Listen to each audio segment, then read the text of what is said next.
Right. Hate to break up a lively crowd, but we're going to go ahead and call this meeting February 24th, 2026 City Council regular meeting and work study session to order. City Clerk Ben Lane, may I please have a roll call? Thank you, Mayor. Mayor Lisa Borowski, Present. Vice Mayor Adam Quasman, Council Members Jan Duboskus, Barry Graham, Kathy Littlefield, Here. Marianne McAllen, Present. and Solange Whitehead. Here. City Manager Greg Caton, Here. Interim City Attorney Louis Santea, Here. City Treasurer Sonia Andrews, Here. Acting City Auditor Lake Clough, Here. and the Clerk is present. Thank you, Mayor. Thank you very much. Tonight we have Police Officers Sergeant Eric Bowles and Officers Kyle Scholak and Ryan Lowing, as well as Scottsdale firefighters Brent Wheeler and David Gonzalez. If anyone requires the assistance of any of those members of our public safety team, please let a member of our staff know. For the Pledge of Allegiance, I'd like to call upon Councilwoman Marianne McAllen to lead us in that.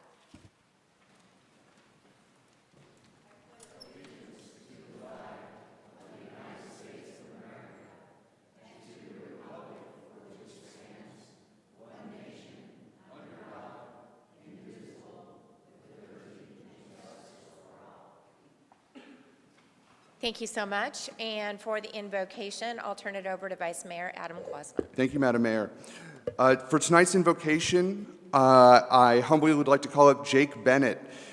Jake is the Arizona Regional Director for Stand With Us. That's a nonpartisan, nonprofit dedicated to Israel education and combating anti-Semitism. Jake is a former Director of Policy and Legislative Affairs for the Israeli-American Coalition and Coalition for Action, the Israeli-American Coalition for Action, and he is an IDF combat veteran. He's lived in the Valley for 15 years, and I'm proud to call Jake a dear friend. Thank you. Honorable Mayor, members of the council, and dear neighbors of our Scottsdale community, we stand together this evening in a moment of prayer, reflection, and shared responsibility. Ribono Shel Olam, Master of the universe, we thank you for the blessings of this city, for its leaders who seek wisdom, for its diverse residents who seek peace, and for the freedom we enjoy to gather, to speak, and to worship without fear. We thank you for guiding our community, for its commitment to cleanliness, law, and order, and for its respect for our police who safeguard those blessings. We thank you for our school system's teachers and administrators who we entrust to help our children understand the blessings of the U.S. constitutional system we live under and their own civic duty to maintain and protect it. Tonight we lift our voices against hatred in all its forms. In particular, let us call out the evil of anti-Semitism, Jew hatred, the scourge of false conspiracy theories and scapegoating, which has gotten so much press in our country of late, for those who attempt to blame a tiny minority for the failings of others or for the crimes of individuals. Let us also especially call out anti-Zionism, an anti-Jewish movement that denies Jewish identity and history, denies the Bible and the covenant, and the right of the people of Israel to defend themselves from murder and genocide. The Jewish people are called into covenant with you, commanded to pursue justice, to love the stranger, and to walk humbly with our God. We've walked a long road from the days of Abraham, Isaac, and Jacob 40 centuries ago, to redemption from bondage in Egypt through your servant, our teacher Moses, to unity under King David, and the establishment of your house, our holy temple, by his son, King Solomon, on Mount Zion, Jerusalem. It is from Mount Zion that we derive the modern term Zionism, a word which stands for the restoration of Jewish independence in the land of Israel and the fulfillment of our ancient and biblical covenant. Anti-Zionism denies that covenant and that right. It's an anti-Bible movement opposing your will and promise, opposing self-determination for the Jewish people in our ancestral land, and opposing dignity for Jewish people anywhere and everywhere. God of justice and compassion, help this council and all who dwell in Scottsdale to be vigilant against such hatred. Grant our leaders clarity to recognize anti-Semitism in every form, and courage to speak out not only when it is easy, but when it is hard. Bless this city that it may be a place where every resident can live openly, safely, and proudly, where our children learn to honor each other, and where every person is treated with equal dignity and respect as people created B'Tselem Elohim in the image of God. May the decisions made in this chamber tonight and on every night reflect your call to seek peace and pursue it, to love your neighbor as yourself, and to uphold the dignity of every resident of Scottsdale. And let us all say, Amen. Thank you very much. All right, for this evening's mayor's report, well, we are cruising right along. It's high tide in tourism season here in Scottsdale.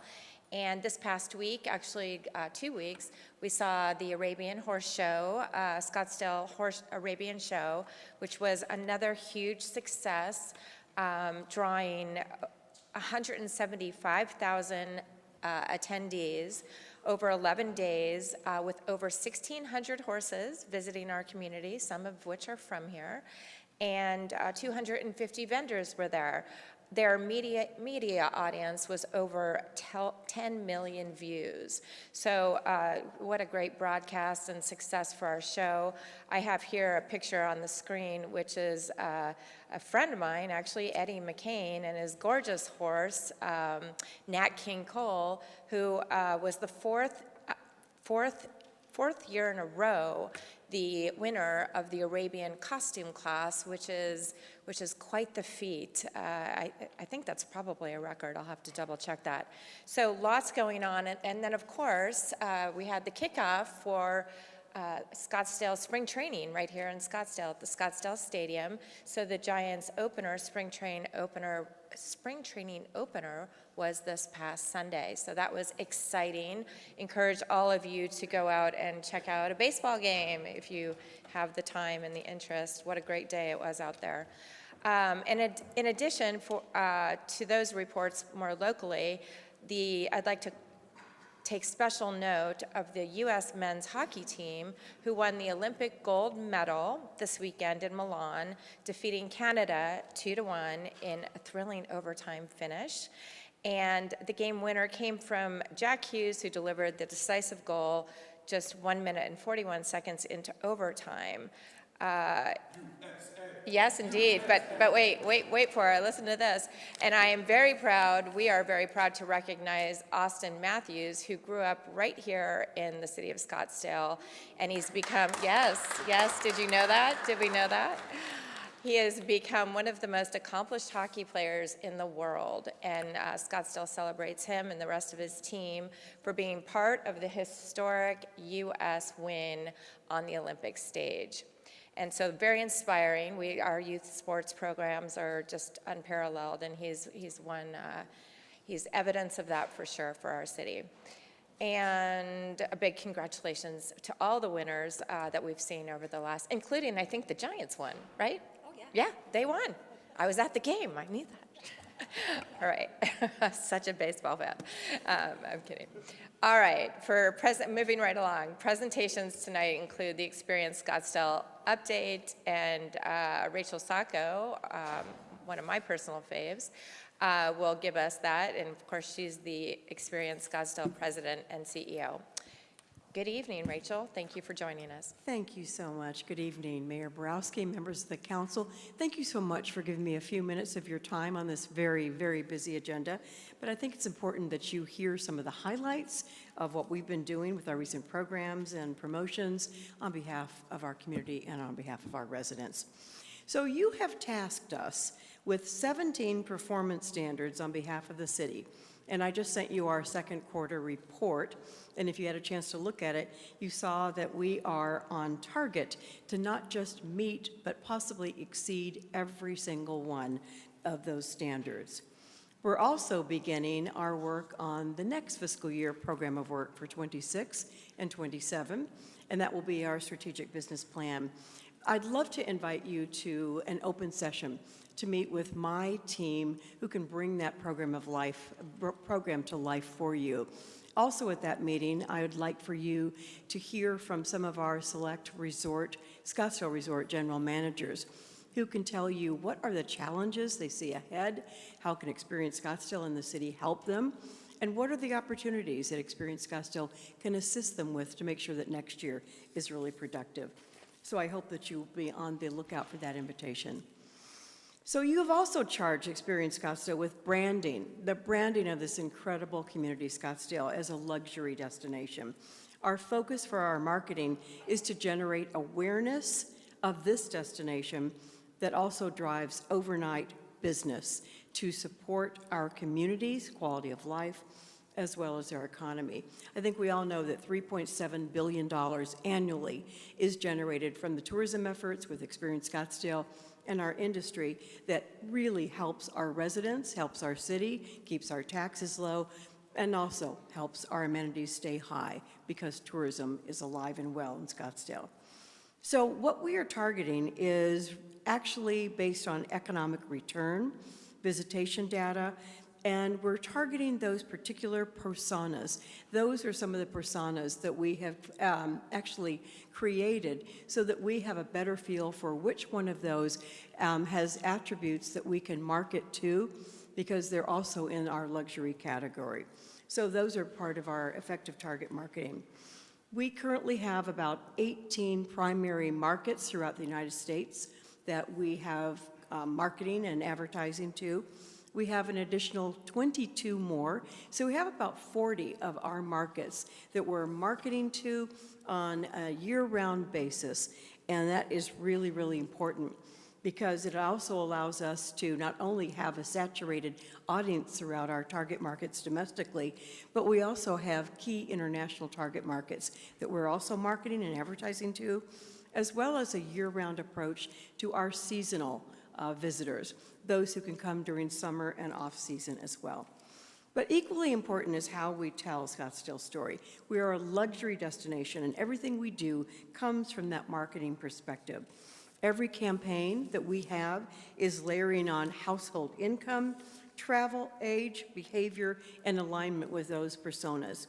As an example, how this works is that we have a connected TV program. And what it does, it's not just about geographics, it's about throughout the United States locating those high-income, high-value visitors.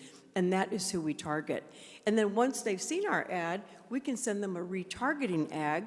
Once they've seen that retargeting ad, we can actually track whether they've actually visited Scottsdale and whether our ads are working and whether they're actually converting them. Right now, those personas are the wellness warriors, luxury travelers, sports goers, i.e. golf, foodies, the indulgent individuals, and also the family units. So when I'm telling you that what we can do is say, we feel like we for sure are in the right place at the right time with the right message, and we're reaching the right audience, I feel that that is something that is really important. So we also are looking at how we reach our target market in 3 phases. So we have different messages we send out to those who we are advertising to, depending on whether they are in the beginning dreaming phase, whether they are in the planning phase, or whether they are in the booking phase. And that is how we know that we can actually entice them to actually go to that booking phase. Here are some of the ways that we're reaching some of these audience. As an example, in January, we just wrapped up the annual fall and holiday campaign that's driving visitation to here during that need time period, the fall shoulder season as well as holiday. And that is targeted to the luxury as well as family. This time we partnered with 2 different companies, Expedia and Capital One. As part of that campaign, we actually generated $7 million in room revenue to Scottsdale area hotels and resorts. We know it was definitely $7 million because Expedia and Capital One actually did the bookings, and they gave us the report on that. So that was a very successful program over that need time period. We also are trying to get niche stories across the country by working with media. As an example, Scottsdale's art and culture was just in the Southwest Contemporary. We've just highlighted our golf courses in Colorado, Avid Golfer. We talk about Western events and attractions in the Cowboys and Indian magazine. And we talked about the important spring break to a very affluent audience in Wherever Family. So the mayor mentioned it is spring. We are working with our MLB partners. As a matter of fact, the Giants, we have a meeting that they are producing with me the first week of March. And one of the things that we did with them this year was host their VIP early access ballpark brunch. This was for 350 ticket holders, season ticket holders. Our research tells us these are the ones that will definitely come here, spend more, and stay longer per trip. So what happens once our ads have actually gone out there throughout the country, throughout international markets, filling up the season? We have to get to work, because what we need to do is our high-value visitors most likely are going to be working with a travel advisor or a travel agent. You may know them by that name.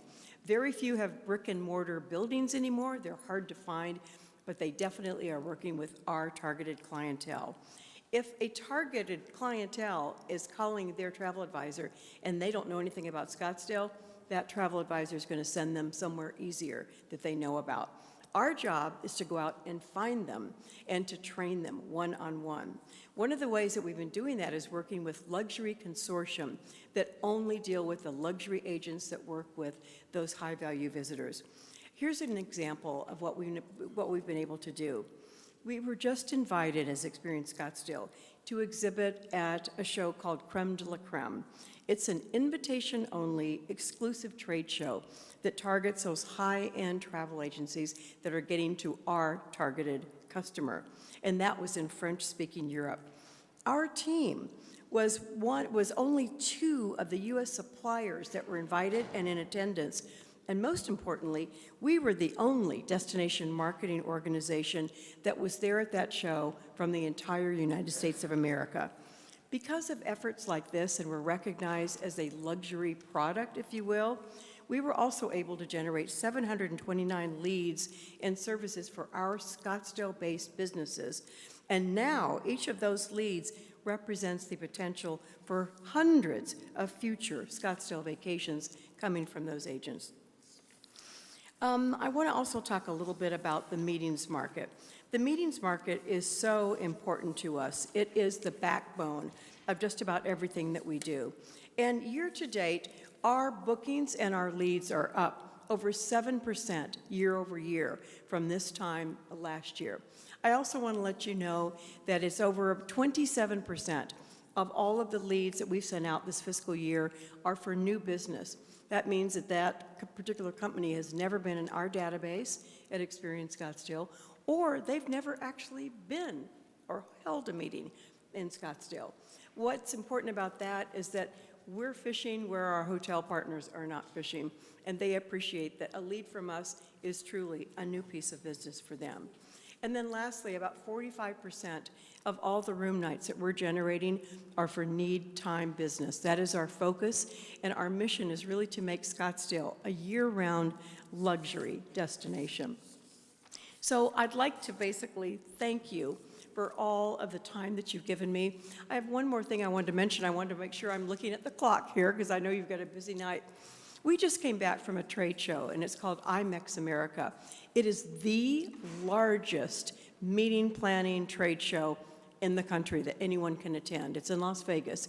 And we just got back there, and we had the opportunity to have one-on-one appointments with professional travel agents, if you will, and meeting planners, excuse me. And we also took over a Western theme. So we, in addition to our appointments, we want to make sure that we can bring people to our booth. So we had let me see if I can come back to find that. There's that Western theme, if you will, with the Old Town Cowboy and the saloon. We had 1,000 extra convention meeting planners that came through there to see and hear a little bit more about the West. Excuse me for one second. And to actually build a custom cowboy hat as well. So that was another example of how we're able to actually go to a show and bring back a lot of business. That particular meeting will bring back so much business to Scottsdale, not just this year, but for years to come. I know I over-communicate with you. I send you bi-weekly emails. I hope maybe you glance at one of them or two. I know some of you do. I also send you quarterly reports. I send you annual reports. And now I'm asking you to attend an important invitation to just come and meet with your hotel general managers and my team and get us a chance to see what we're doing for next year, what's in store for Scottsdale's tourism, which is an important part of what our residents depend on for their quality of life and for our entire community. So be on the lookout for that. And I just want to close by saying thank you for all the support that you give the tourism industry. Happy to answer now or later any questions that you might have. Thank you for your time tonight. Thank you so much, Rachel. Councilwoman McCallum has Thank you, something to Mayor. say. Rachel and your staff who are here in the audience, I just want to applaud you for all your efforts, and that to comment, not only do you publicize Scottsdale and people come from all over the world to be here because of your efforts, you guys are everywhere. I go to events. I feel like I attend a lot of events, but I go to an event and I see you, I see Rachel, I see Debbie, I see all these people. I see the people you work with on the TDC. I'm just grateful that you're here in Scottsdale and that you're for us. So thank you. Thank you, Councilwoman McKellen, and I should also recognize Councilwoman McKellen's efforts in this regard because she is the council liaison to your board of directors. So thank you for that, Councilwoman McKellen. Councilman Graham. Ms. Sacco, thank you for the presentation, keeping us updated. Your reports are always appreciated, and I'm sure my colleagues and I, we read them and we appreciate them, and I'm sure my colleagues comb through them punctiliously. I appreciate the pivot that Experience Scottsdale is making, less of the late night party vibe, moving towards more of the family unit and the luxury traveler. I got a kick out of the indulgent traveler. I haven't heard that term, but I think Adam and I think they spend a lot of money at Fashion Square is perhaps what they do. Oh, no, message received. So I wanted to congratulate you on kind of the pivot, so thank you. Thank you so much, Councilmember Graham. I appreciate it. Thank you. Thank you very much, Rachel. Appreciate it. Thank you. All right, moving on to this evening, the council may make a motion to recess into executive session in the event we require legal advice on any applicable item on the agenda. If so authorized, the council would recess into executive session, which would be held immediately and would not be open to the public, and we would once that concluded, we would be back in this general session meeting. So moving right along to meeting minute approvals, we have the approval of minutes for special meeting minutes December 1st, 2025, regular meeting and work study session meeting minutes of December 1st, 2025, and regular meeting minutes of December 2nd, 2025. Can I have a motion? So moved. Second. All those, please register your vote.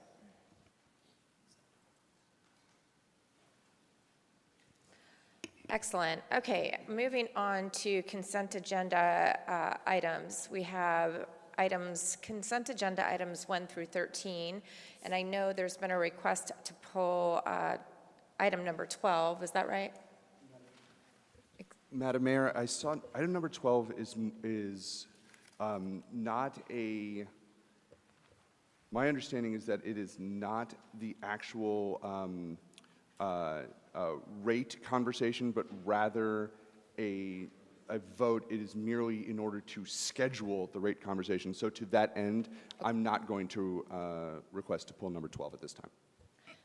Okay. Can I get confirmation of that from Luis or our city manager, city attorney or our city manager? Madam Mayor, that is correct. It is just notice this evening before you for consideration. So we're not taking any action on that item, except for to schedule it in the future? That is correct, Madam Mayor. Okay. All right. Was there anyone else? I think I see Councilwoman McKellen. Yes, I would like to pull item number 3 and actually ask for continuance on it. So we're Second, but Kathy Littlefield seconds. yeah, we're going to pull that, and then we'll talk about that in a minute, okay? About the motion. You can make that motion. And I also have Councilwoman Graham. I didn't want to pull it, but I just wanted to ask the city treasurer on number 6 real quick.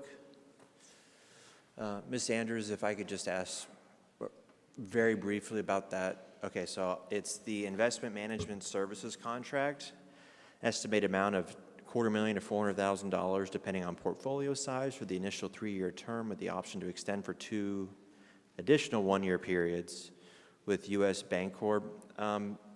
Just for the public's edification, what kind of price increase is this for our investment services? And is how long have we been with this, I don't know if you would call them a TPA or an advisor or a custodian, and just kind of your general impressions? Mayor Borowski, members of the council, thank you for the question. I don't have the exact number with me, but that is actually a price decrease. We have been using U.S. Bank and PFM actually is the investment branch of U.S. Bank for our investment advisory services for quite some years under a contract with, I think, City of Mesa, and now we've negotiated our own contract with them, and it is actually a decrease, and I believe it's quite a substantial decrease. How did you negotiate that decrease?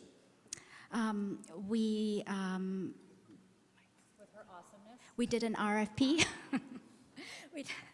we did a formal proposal, formal request for proposal process. Yeah, this might be worth a news release or something, some taxpayer savings. If you want to. Yes. Since I have you on the phone here, I will ask you also about, Mayor, if you don't mind. There is an item related to outsourced accounting services. Interim accounting and consultant services, item number 5 on the consent. 1-year term with the option to extend for 4 additional 1-year periods with Osuch Consulting.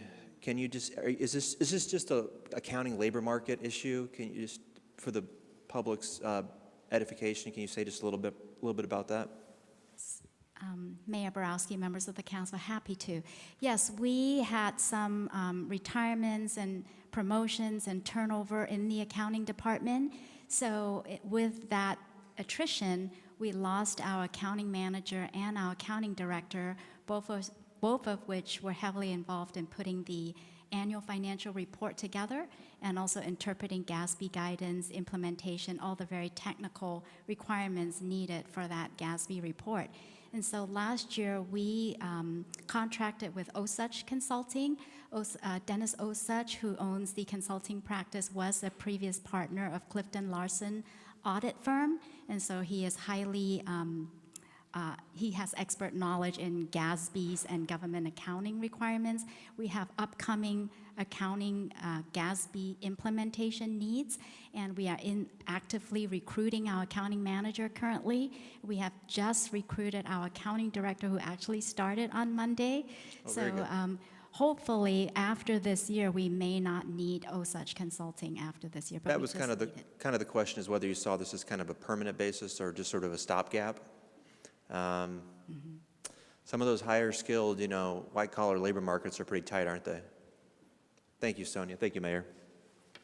Thank you. So I don't see any more requests to speak on consent agenda items, so I will entertain a motion to proceed with the approval of consent agenda items 1 and 2 and number 4 through 13. So moved. Second. Please indicate your vote.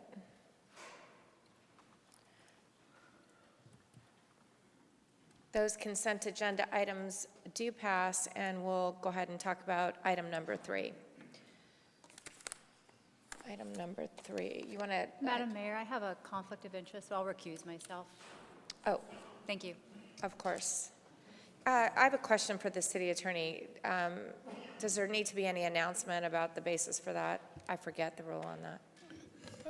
Mayor and members of the city council, no, I don't think Okay. that's necessary. Okay, thank you.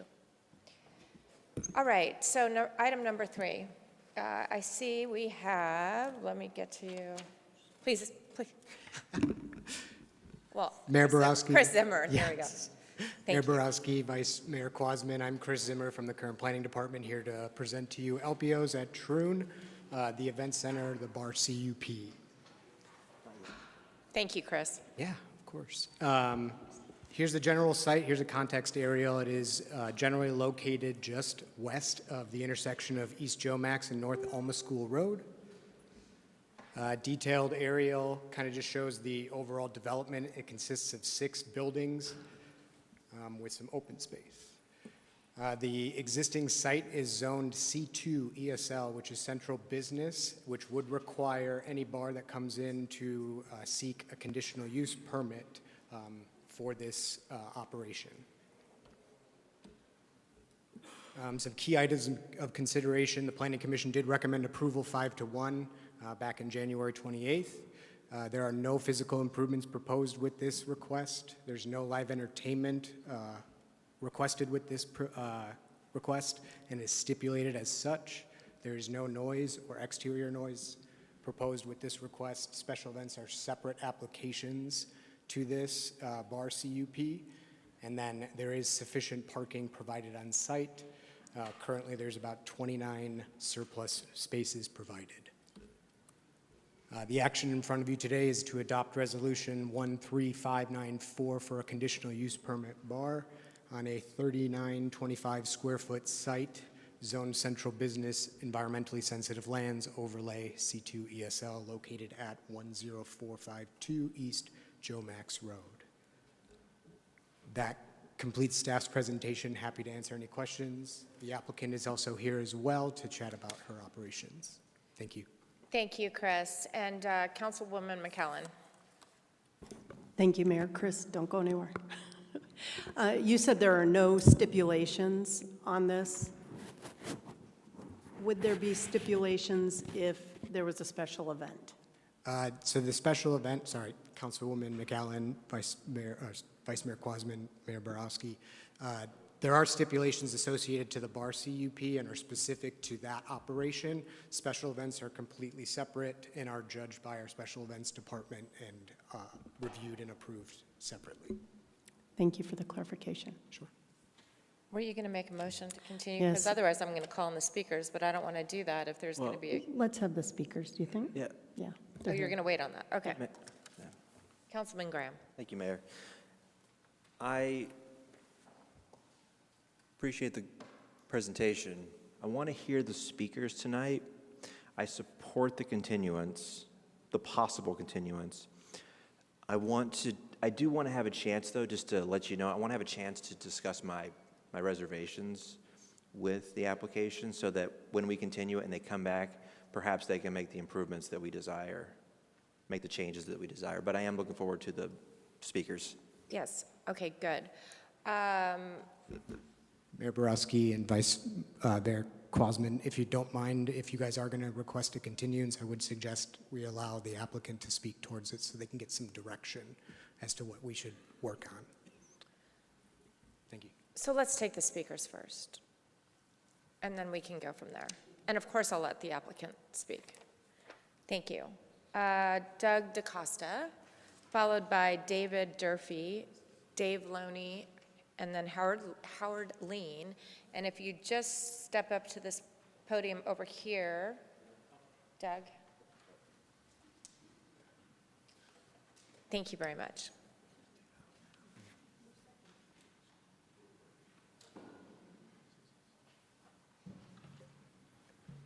Good evening, Mayor Borowski and members of the City Council. My name is Doug DaCosta. I reside at 9070 East Gary Road. I'm the original developer of the villages at Pinnacle Peak, and I stand in opposition to CUP 7 UP 2025. This application should be denied for three fundamental reasons: authority, legality. Sorry, point of privilege. Sir, can you just speak a little closer into the microphone? Oh, I'm sorry. I just want to be able to hear you. Sure. This application should be denied for three fundamental reasons: authority, legality, and parking impact. First, authority. The applicant did not obtain approval from the villages at Pinnacle Peak, a property owners association, before bringing this proposal to the city. The recorded CC&Rs require association approval for a change of use, parking reallocation, rough use plans, and any material increase in intensity. That approval has not been granted. The applicant is asking for the city to approve a use they're contractually prohibited from implementing. Second, legality. The recorded CC&Rs expressly prohibit a cocktail lounge, bar, or tavern, except as incidental to a restaurant. This proposal is for an approximately 5,000 square foot, not 3,900 square foot, standalone bar and event venue, not a restaurant. Arizona law is clear that zoning approval does not override binding deed restrictions. Granting a CUP here would create a city approval that cannot be legally exercised and would immediately invite litigation. That is not a sound public policy. Third, parking and intensity. An approximately 5,000 square foot bar generates significant occupancy. Even conservatively, that equates to well over 300 occupants. Under Scottsdale's tavern parking ratio of roughly 1 space per 3 occupants, the required parking approaches 100 spaces or more. Yet the application's ownership interest entitles them to roughly 22 spaces within the common area. They effectively are seeking to use 3 to 4 times their allocated parking, burdening neighboring owners and pushing the center into a parking deficit. With approximately 199 total spaces serving existing restaurants and a fitness center, this use would create immediate parking pressure and spill over into adjacent residential streets. This proposal violates recorded restrictions, exceeds parking allocations, and fundamentally alters the intensity of the center. For these reasons, I respectfully request that you deny this conditional use permit. Thank you very much, Doug. David Durfee.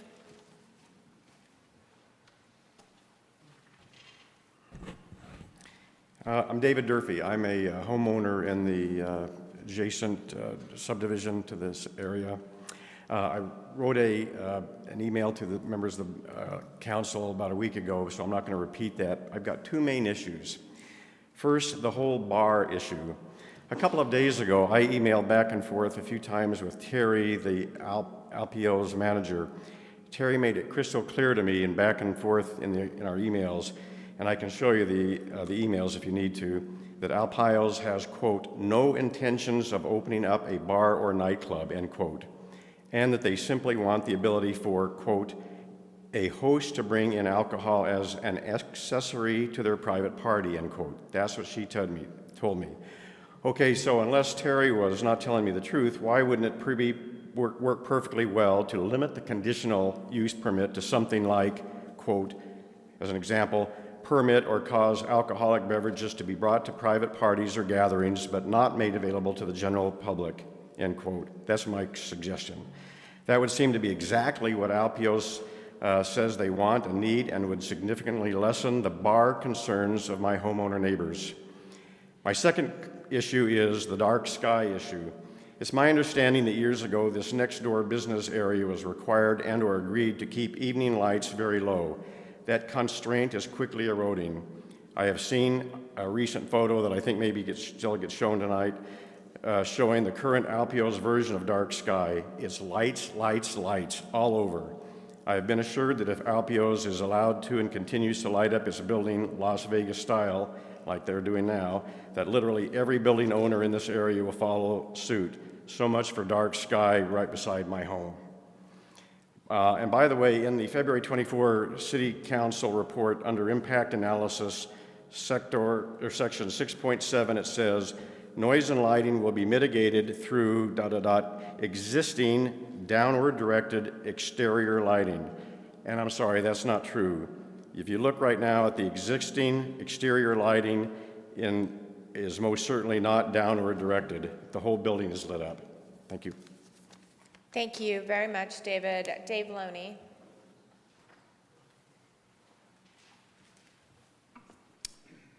Thank you, Mayor Borowski and City Council. I'm going to focus in on the parking issue also. I object also to this application, and I want to provide a little bit more information in terms of the actual parking report that was done. Can I use this? You can't see it. Shoot. Okay. It's not big enough. Pardon me? Yeah, it was up there. But it's so small, I'm not sure if everybody can see it. That's okay. Yeah, you can zoom. Okay.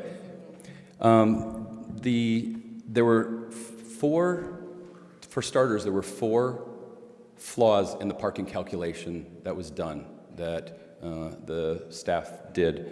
First, was the incorrect number of parking spaces that they started with.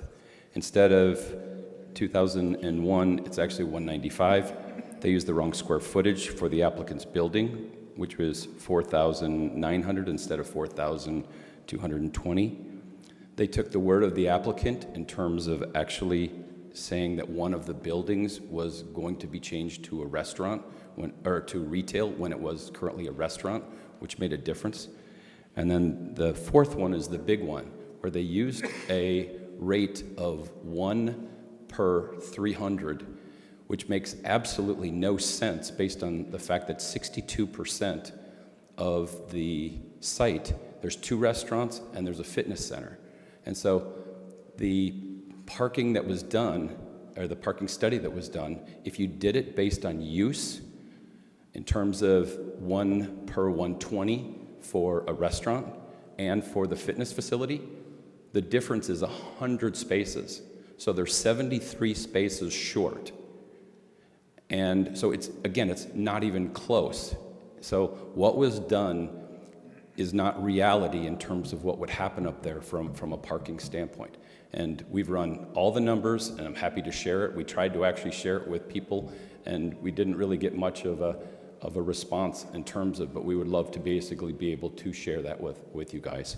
So the end result here is that Alpio's, from a CCR standpoint, his building only represents 11% of the space, and the CCRs allocate him only 22 spaces.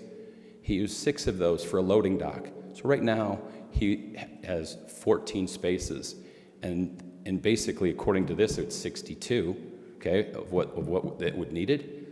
However, with 244 people, 62 spaces isn't going to go very far. Again, it's complete. It is not connected to reality at all in terms of the actual parking. Thank you, Dave. Next, I have Howard Lean, and then followed by Larry Bunnell, Robin Farrell, Lori Cordova, and we'll stop right there.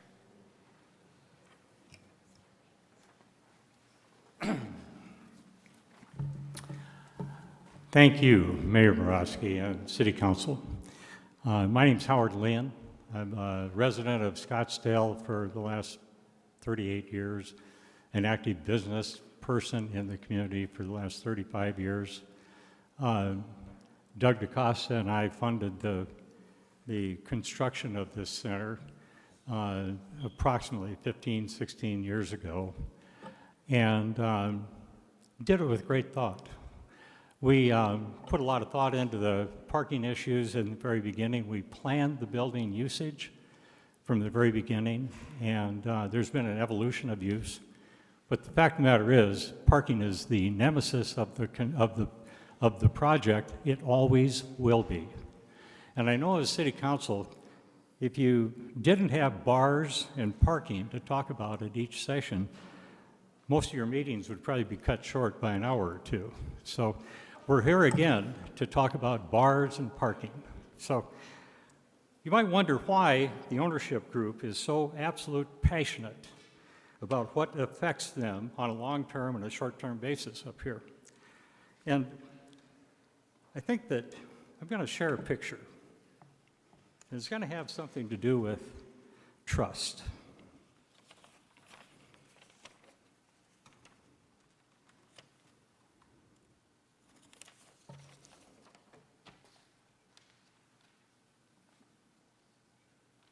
Now, if you can see this, again, I'm not here to argue about dark light community at all. What I'm here to argue about is trust and adherence to well-known existing regulations. So one of the things that came to mind is many of you or some of you were at a meeting at this center on the 16th of this month. This is the building you walked into. It was clearly in violation of dark sky. Now, is that a big deal? Only because about 5 years ago, we went through, as owners, and we had lighting put on all of the buildings at our expense through the HOA. By the way, they were ordered by Alpio. We asked Alpio, how do we get around, why would we be able to put lighting on a building with a dark sky regulation? He said, don't worry about it, we're going to do it anyway. Well, obviously we got caught. We were forced to take off the lighting. The point to be made is that was established at least 5 years ago. All of a sudden, for no apparent reason, I don't think the dark sky community has changed any regulations. But when you see that building, it's lit up like a Vegas casino.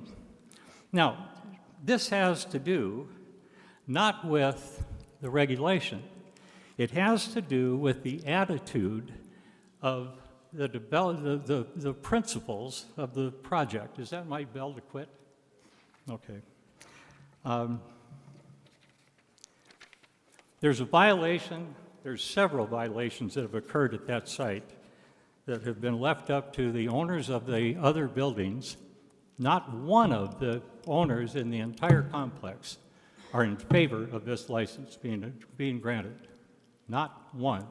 We've got 18 businesses that operate in the complex that deserve to have the respect of parking and regulations being followed. I would like you to vote for your conscience. I would like to vote for what is being done being right, and I appreciate your time very much. Thank you. Thank you, Howard. Next, we have Larry Bennell. Good afternoon. I'm Larry Bennell. I own 2 of the buildings in the complex, and I've owned them for 10 years, and the lighting situation that Howard was talking about is true. We put the lights up, the city made us take them down, cost money to put them up, cost money to take them down. And the trust issue is a real problem, and it come to my attention that Terry indicated that my restaurant was not going to be a restaurant, that it was going to be a retail. There's no truth to that whatsoever. It's still a restaurant, and it's in escrow right now, and this is a good possibility the people are going to back out if this goes through. It violates all the CC&Rs, and I would love to see the city vote against it. Okay. Thank you very much. Next, we have Robin Farrell. Thank you, Mayor and council members. My name is Robin Farrell, and I'm a Scottsdale voter and resident. I'm here to ask you to oppose the case that we're talking about. The proposed bar use is incompatible with the surrounding residential area, an environmentally sensitive area. The property sits within environmentally sensitive land overlay, which is intended to protect the natural desert, limit intensity, and reduce impacts on nearby neighborhoods. A late-night bar is fundamentally inconsistent with the purpose of the ESL designation. The site is also bordered by a natural area open spaces. Increased nighttime activity, amplified sound, and late-night alcohol service are incompatible with the preservation goals of ESL and NAOS. The applicant claims that it is not anticipated to adversely impact residences negatively, yet the site is within 500 feet of multiple residential communities. Noise impacts will be unavoidable and unacceptable. The applicant states that all activities are indoors. There is an outdoor patio. There is a commercial-sized garage door. I've been at parties where that's opened and people flow outside.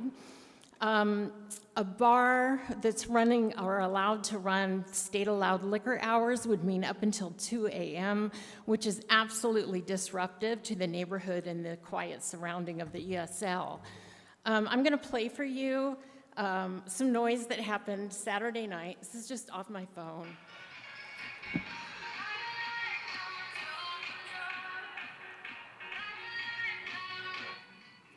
It might not sound like much, but when you're in your enclosed patio and you can't talk to your neighbor, it was very loud. This was a party that was held on the other side of Alpios.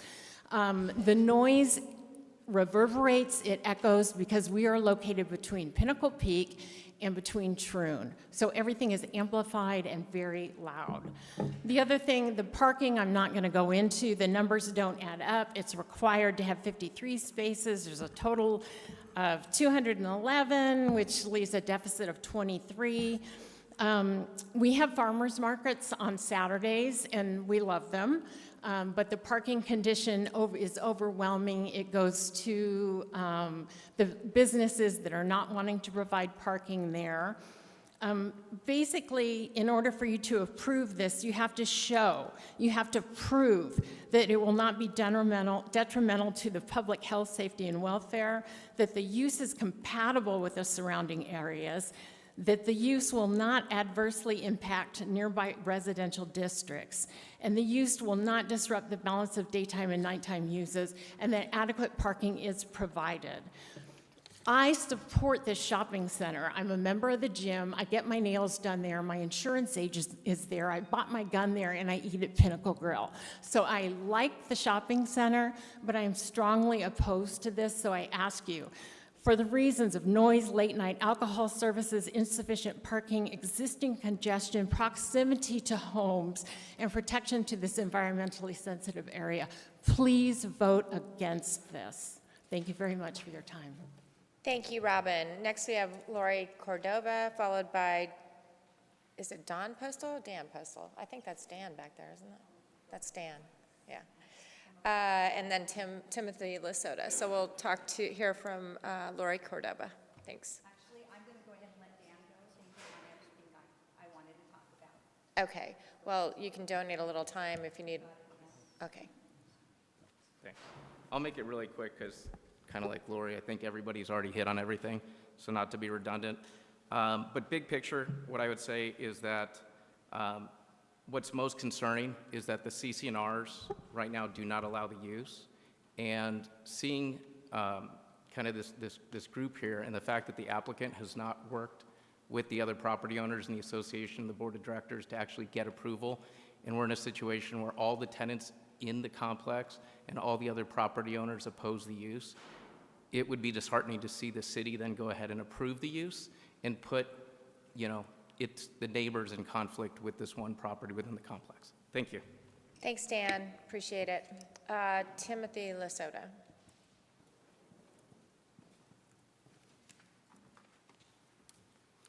Thank you, Mayor and Council. I'm here on behalf of Remax Properties, which has an office and owns one of the 6 buildings at the retail center, and I too would urge you to oppose this. I do think it's unfortunate that this matter actually proceeded tonight, because I know at least one member of council suggested a continuance, a suggestion that was rebuffed by the applicant. And unfortunately, I think that that's emblematic of the applicant's attitude in this process. I would like to, I know it's in your packet, but you probably can't read it if you're like me, but could I have the Elmo? I guess this isn't a ver. I mean, this is the application. It says things like, well, don't worry about traffic, don't worry about parking, don't worry about anything. It's largely a trust us document. And you say, well, you're talking about CC&Rs, that's private contract. That's true, but that is a matter of trust.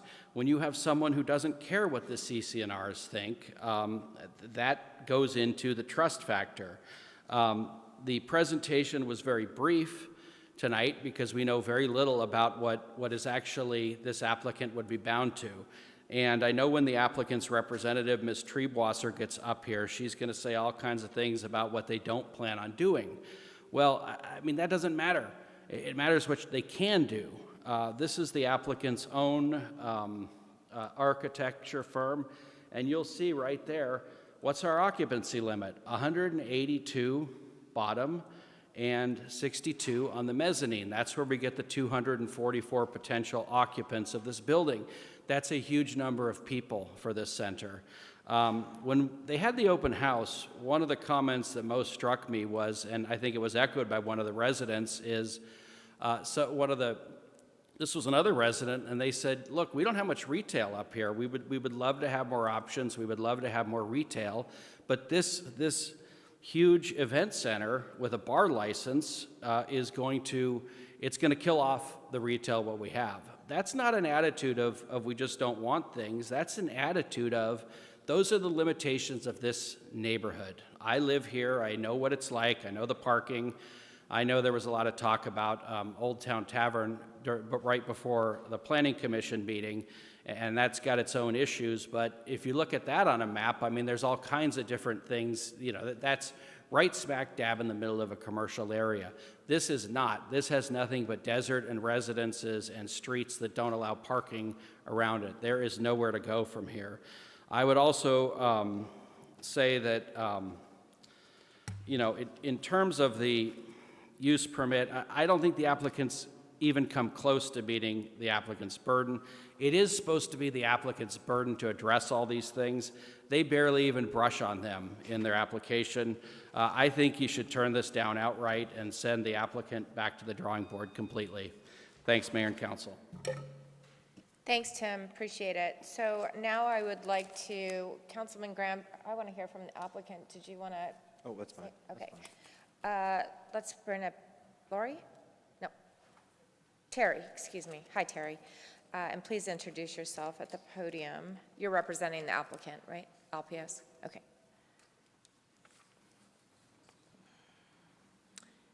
Good evening, Mayor and members of the council. My name is Terry Berger-Trebosser, and I'm the event coordinator and the manager of Alpios at Troon. So tonight I'm respectfully requesting of a conditional use permit for bar use, not open to the public, bar, not to operate a nightclub, and not to introduce live entertainment, but simply to ensure proper zoning classification for incidental alcohol service at private indoor events. Excuse me, my eyes are blurry. Alpios is a limited-use private event center. We host approximately 2 to 4 events per month. Most conclude at 8 p.m., with occasional events ending at 10 p.m.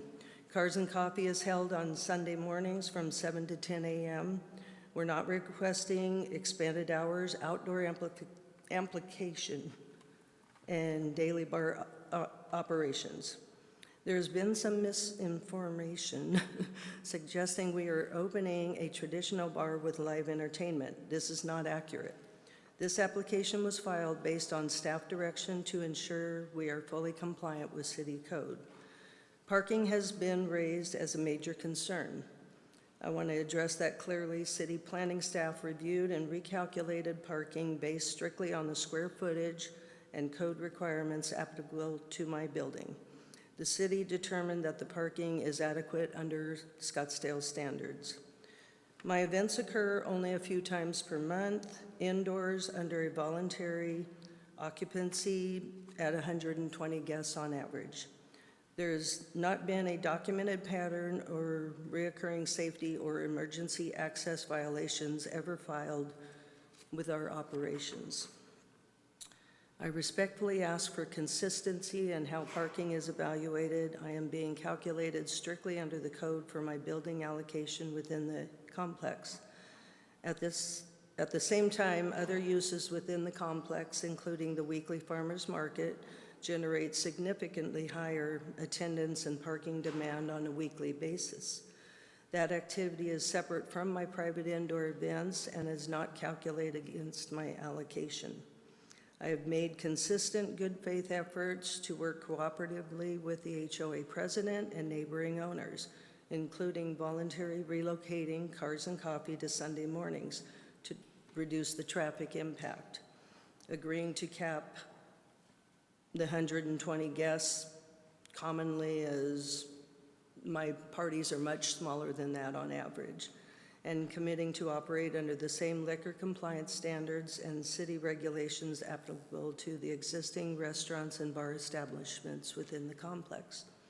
My request tonight is to simply be evaluated under objective city standards based on actual operational frequency and measurable impact. This application is about compliance and clarity, not expansion. I respectfully ask for your support. Thank you. Thank you. And Councilman Graham. Mayor, thank you. I had some questions for the city staff, actually. Yes. Who do you want to talk to? Tim Curtis, is he available? No, I mean, wasn't Chris here? Oh, Chris, there you are. There he is. Sorry.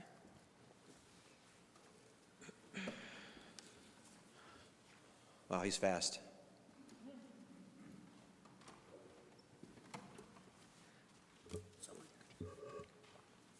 Thanks, Chris. So one of the things that strikes me about this application is that it's using all of the parking spots available in the entire facility, but it's to serve one building.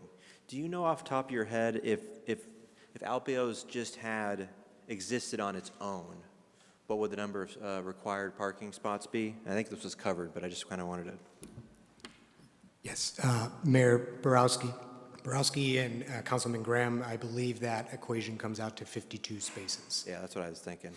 And are there 52 spaces? How many spaces are in the direct vicinity of Alpeo's, so they wouldn't have to use any neighbors whatsoever? If you don't mind pulling up my presentation.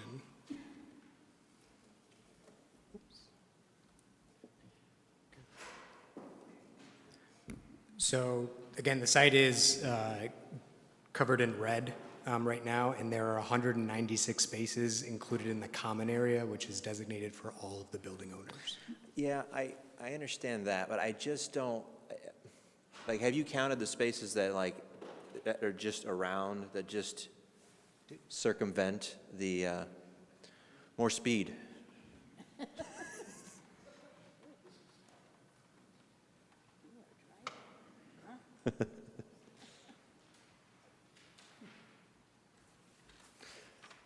Fresh off your social media debut.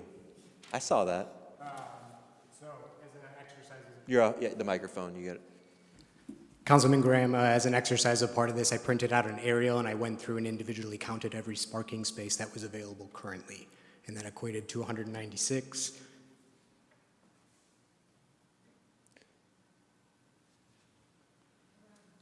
There's about 8 per length in there, so there'd be about 4, so Okay. or 6. So it necessarily, if Alpeo's just relied on the parking spots that abutted it, that were adjacent, that were next to it, it would not meet the parking requirement. The 53 space or 52 space allocation for the bar use calculated, does it account for, what's the peak attendance that would allow by the fire code, 200, 250 people? If you don't mind going back to my presentation really quick. This is a little bit of a detailed breakdown of that parking and the square footage associated to it. So essentially you take the square footage of the overall development and park it at a mixed use ratio, which would be that 300 to 1. And now in this case, LPOs would be increasing that parking demand. So we essentially take the square footage out of that 300 to 1 and put it in the 80 to 1 and essentially add it to that requirement to find out what the difference Okay, so that's how you calculate it. But this event, then you can, when this, it could basically be a full open bar, and it could host 250 people. Is that right? Councilman Graham, I don't believe there's a limit. There's a fire limit because it all has to be indoors. Outside of the occupancy? Yeah. Correct. Okay. Do you know the fire limit off the top of your head? I'm sure it's written somewhere. I do not.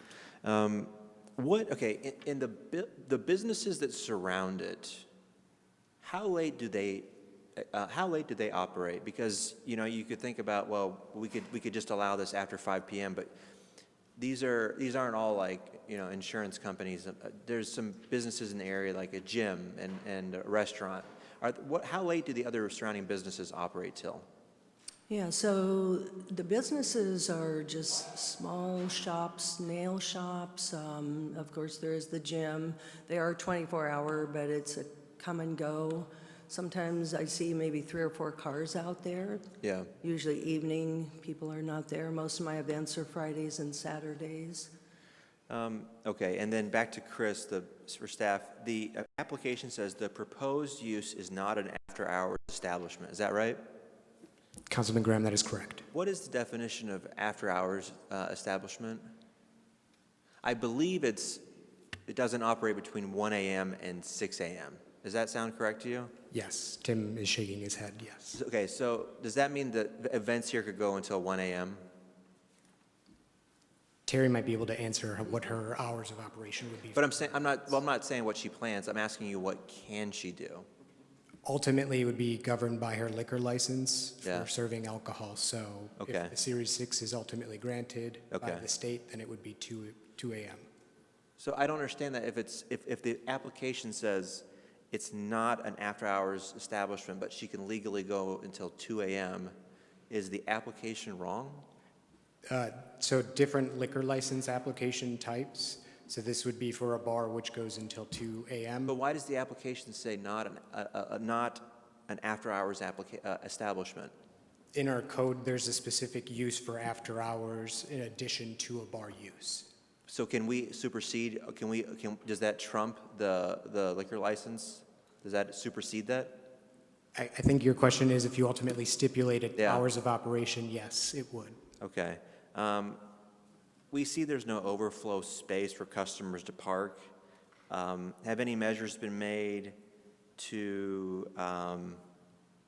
what measures have been put in place to ensure the surrounding businesses will have enough parking for their customers? Let me ask you, have any steps been taken?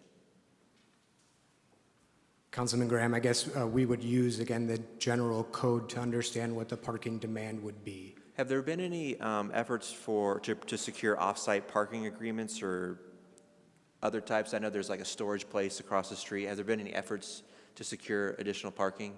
Yes, I did talk to a couple of the businesses out there. One complex is completely empty.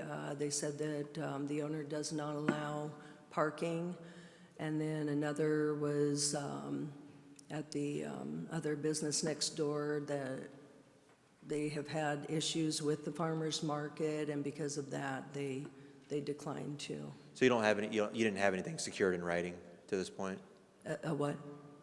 You don't have any off-site expanded parking secured? No, Okay. because of other issues. And then my last question, if parking complaints were to arise post-approval, what triggers a review or revocation of the CUP? I mean, what options do we have at our disposal?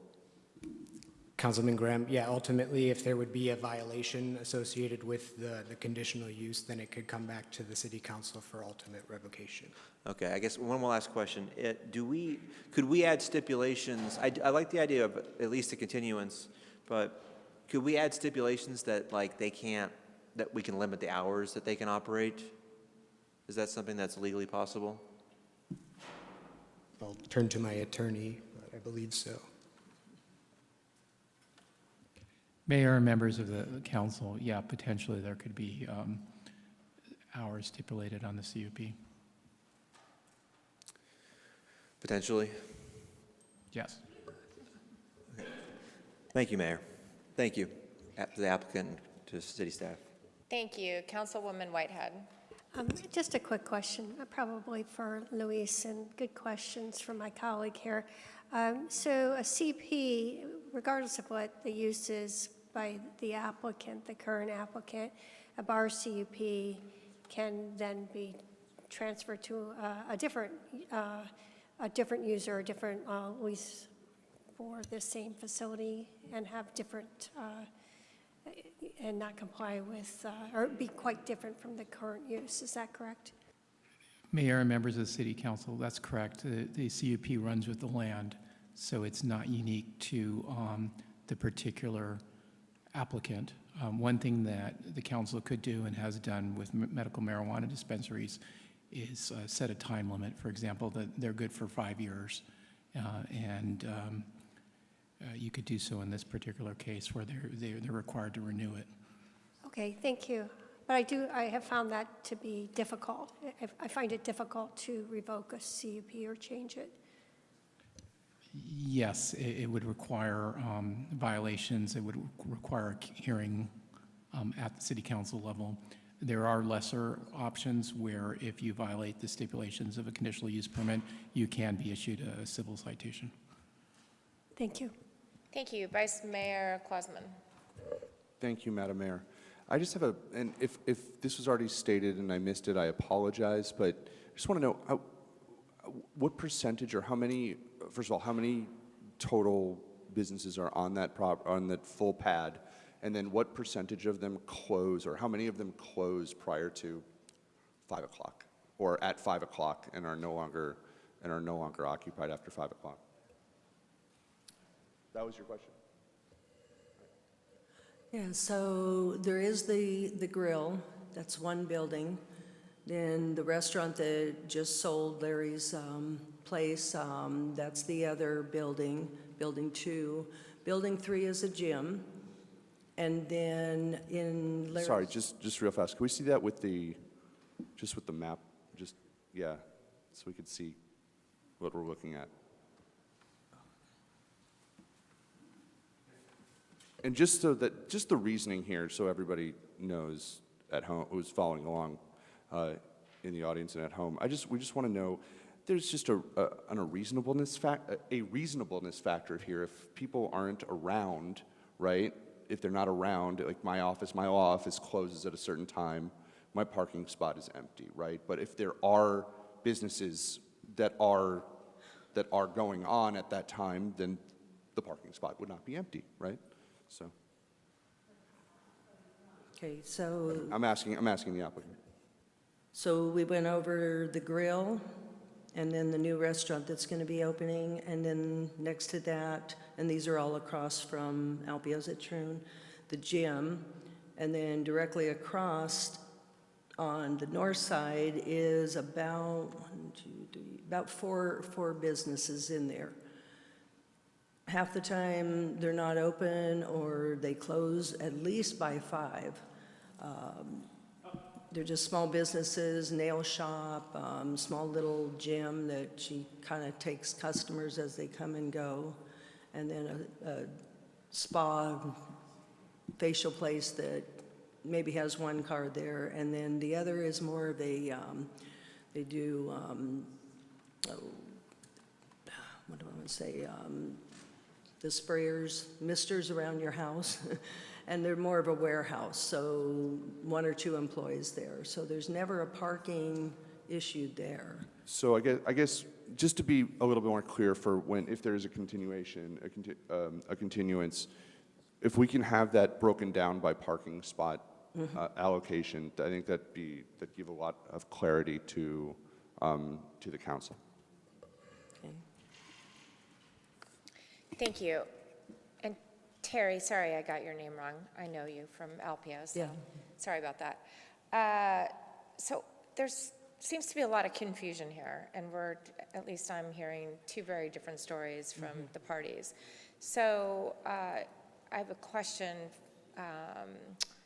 for you. First, are you willing to put a cap on, if we were to do a continuance, I've been to events at your place, at Alpio's.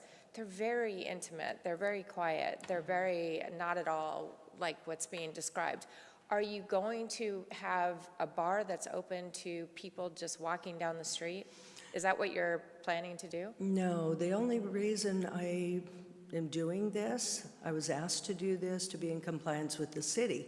I have special events, they're indoor events, and because I do serve alcohol, I was asked by the city, well, to be in compliance, we have to have you do this application. So it all started with that. And then I said, well, I argued I don't want to be a bar. I have no liquor license. I don't have an intention of having a liquor license. Even if I wanted to purchase a liquor license, Series 6, Series 7, I would be violating CC&Rs because it has to go with the restaurant. I am not opening up a restaurant. I do catering for my events, but I have no facility for a restaurant.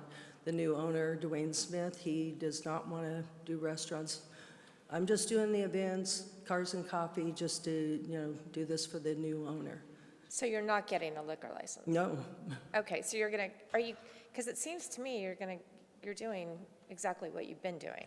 And yeah, 8 years. I didn't realize that the city had told you needed to do Yeah, this? and that's for, being compliance. I've done a lot of research on it, and even though I've got my contractors, special event contractors for Arizona Liquor Department, I carry BYOB, that's for private event centers. I have my food handlers for catering, so I'm trying to cover all areas, but it just wasn't enough. I also have liquor liabilities, so I'm protecting myself. I have it on the entire building, and the entire complex is on as a writer on my liquor liability. Okay, and then is there any thought to putting a cap on the occupancy? Because I don't think have you ever had 244 people or whatever in there? No, and that was all based on assembly. When the city came out first, and he ran the numbers, he gave me actually 180, and I can't remember what it was upstairs. And then all of a sudden things stopped. I contacted the city marshal and him, and he says, well, she's not comfortable because you're starting this application. I didn't get my placards. So they told me to hire an architect. So I hire an architect, and they gave me 182, 60 in the mezzanine is upstairs. That's all assembly. So assembly is where you have movable tables, chairs. I've got a couple of exotic cars in there that I can take out. So that many people would be very crowded. I rarely ever, once in a while somebody says, well, we have 200. Absolutely not.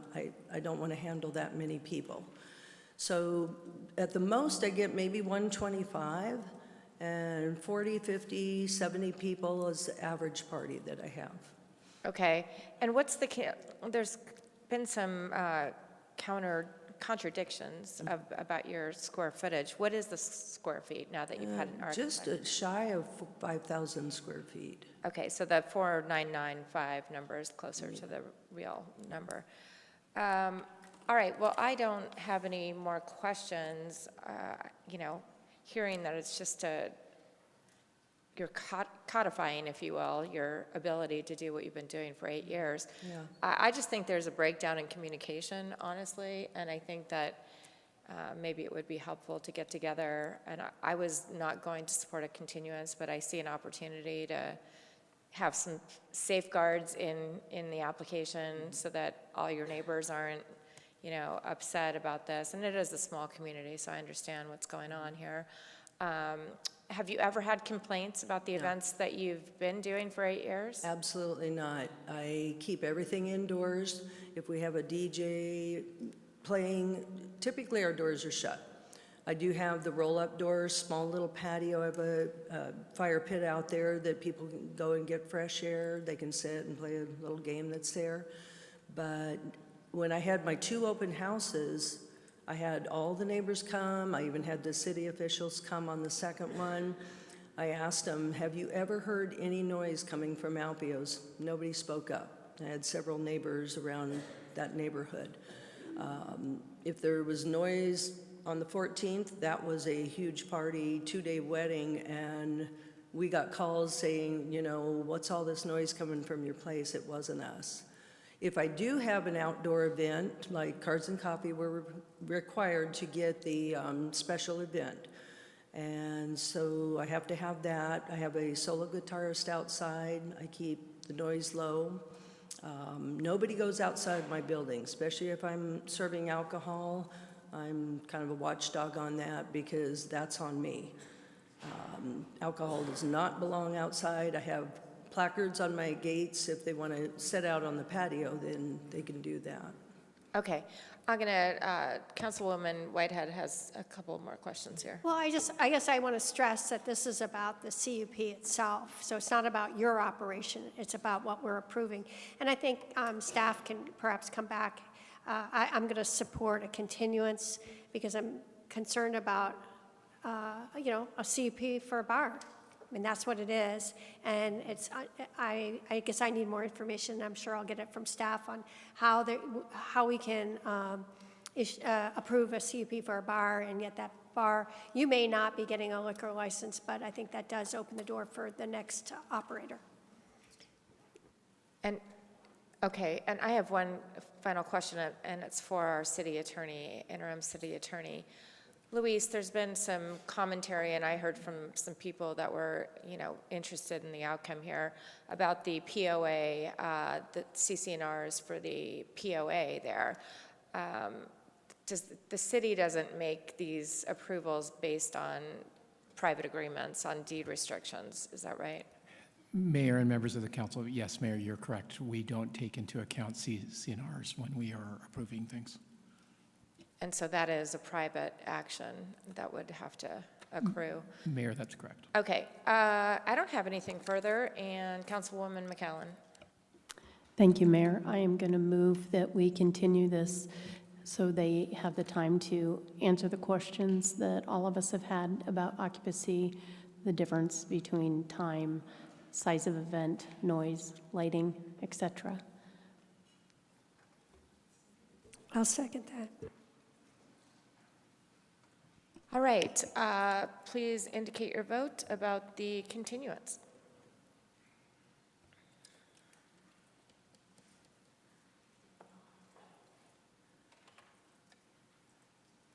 All right, well, that passes, and I encourage you all to get together, and I think there's some sort of an agreement that can take place that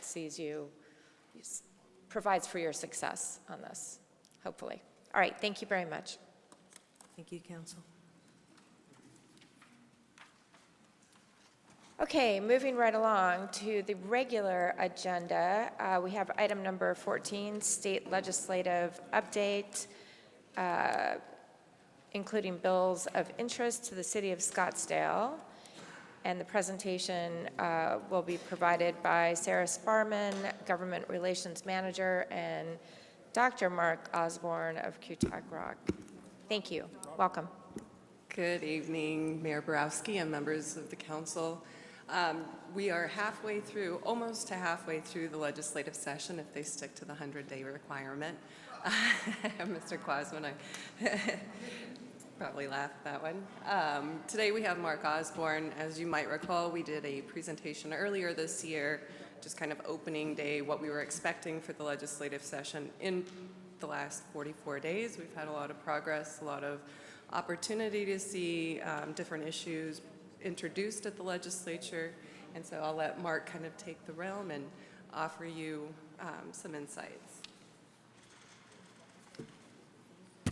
Sarah, if you'll stay close in case there's questions.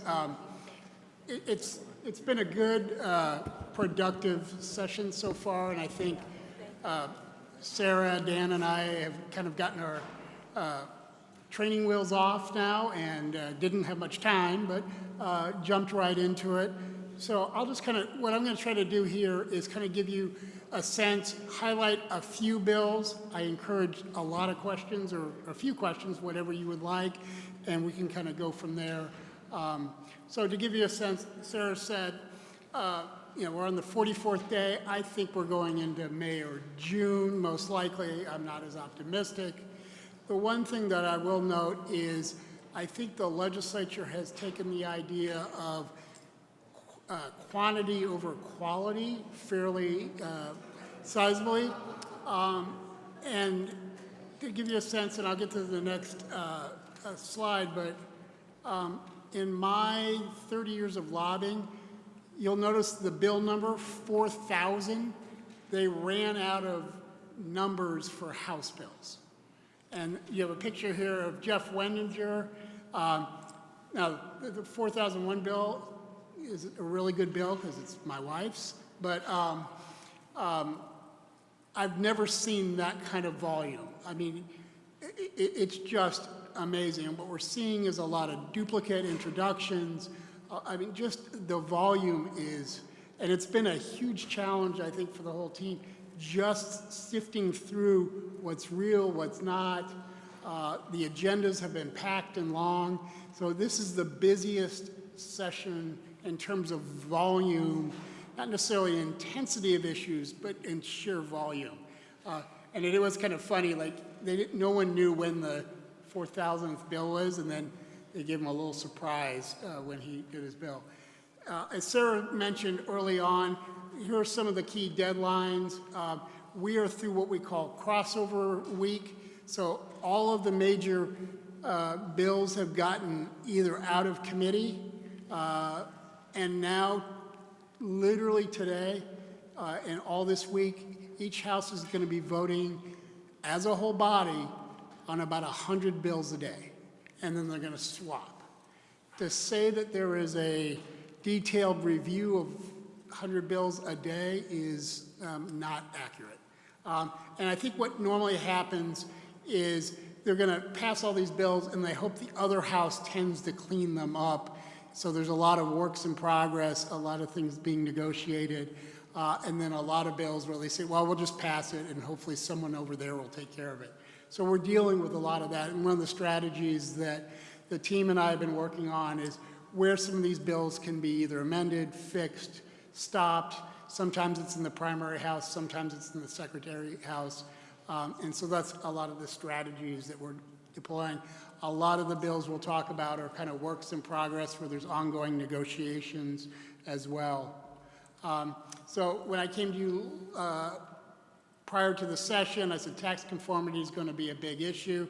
The Republicans put together 2 different tax conformity packages, sent them up in quick haste. This was going to have big fiscal impacts, around $450 million. The governor, under no surprise, vetoed both of them. She wants to address this in the budget, and so that's kind of where we stand. We're at kind of the Republicans wanted to have conformity done and then talk about the budget. The governor wants to talk about that in a more holistic way. I think most of us who've been out at the Capitol knew that was going to happen anyway, but there's some political gamesmanship on both sides going on. So key legislative issues.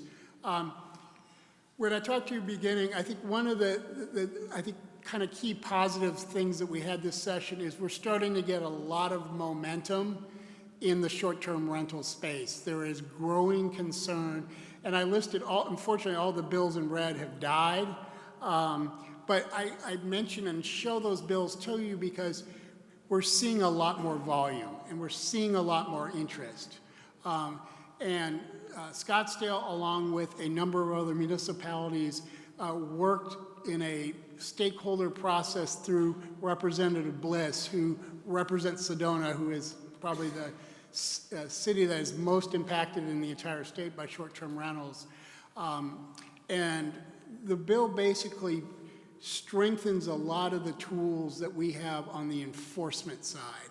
So things like making sure that in the event that we have a short-term rental who hasn't paid fines and fees, we can discontinue their license. Some tools that we did not have before.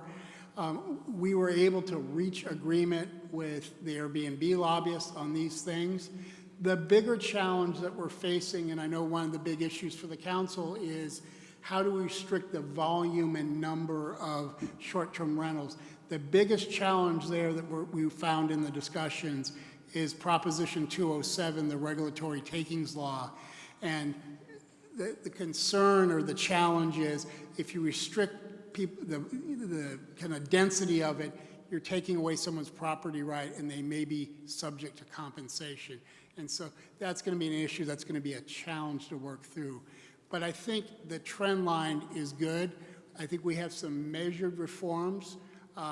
We still need to get them past the rules chairman, who is a little grumpy about doing anything regulatory-wise, and that was my project today, and I'm still working on it.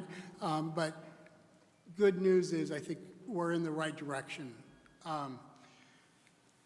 Water is a huge focus of the legislature.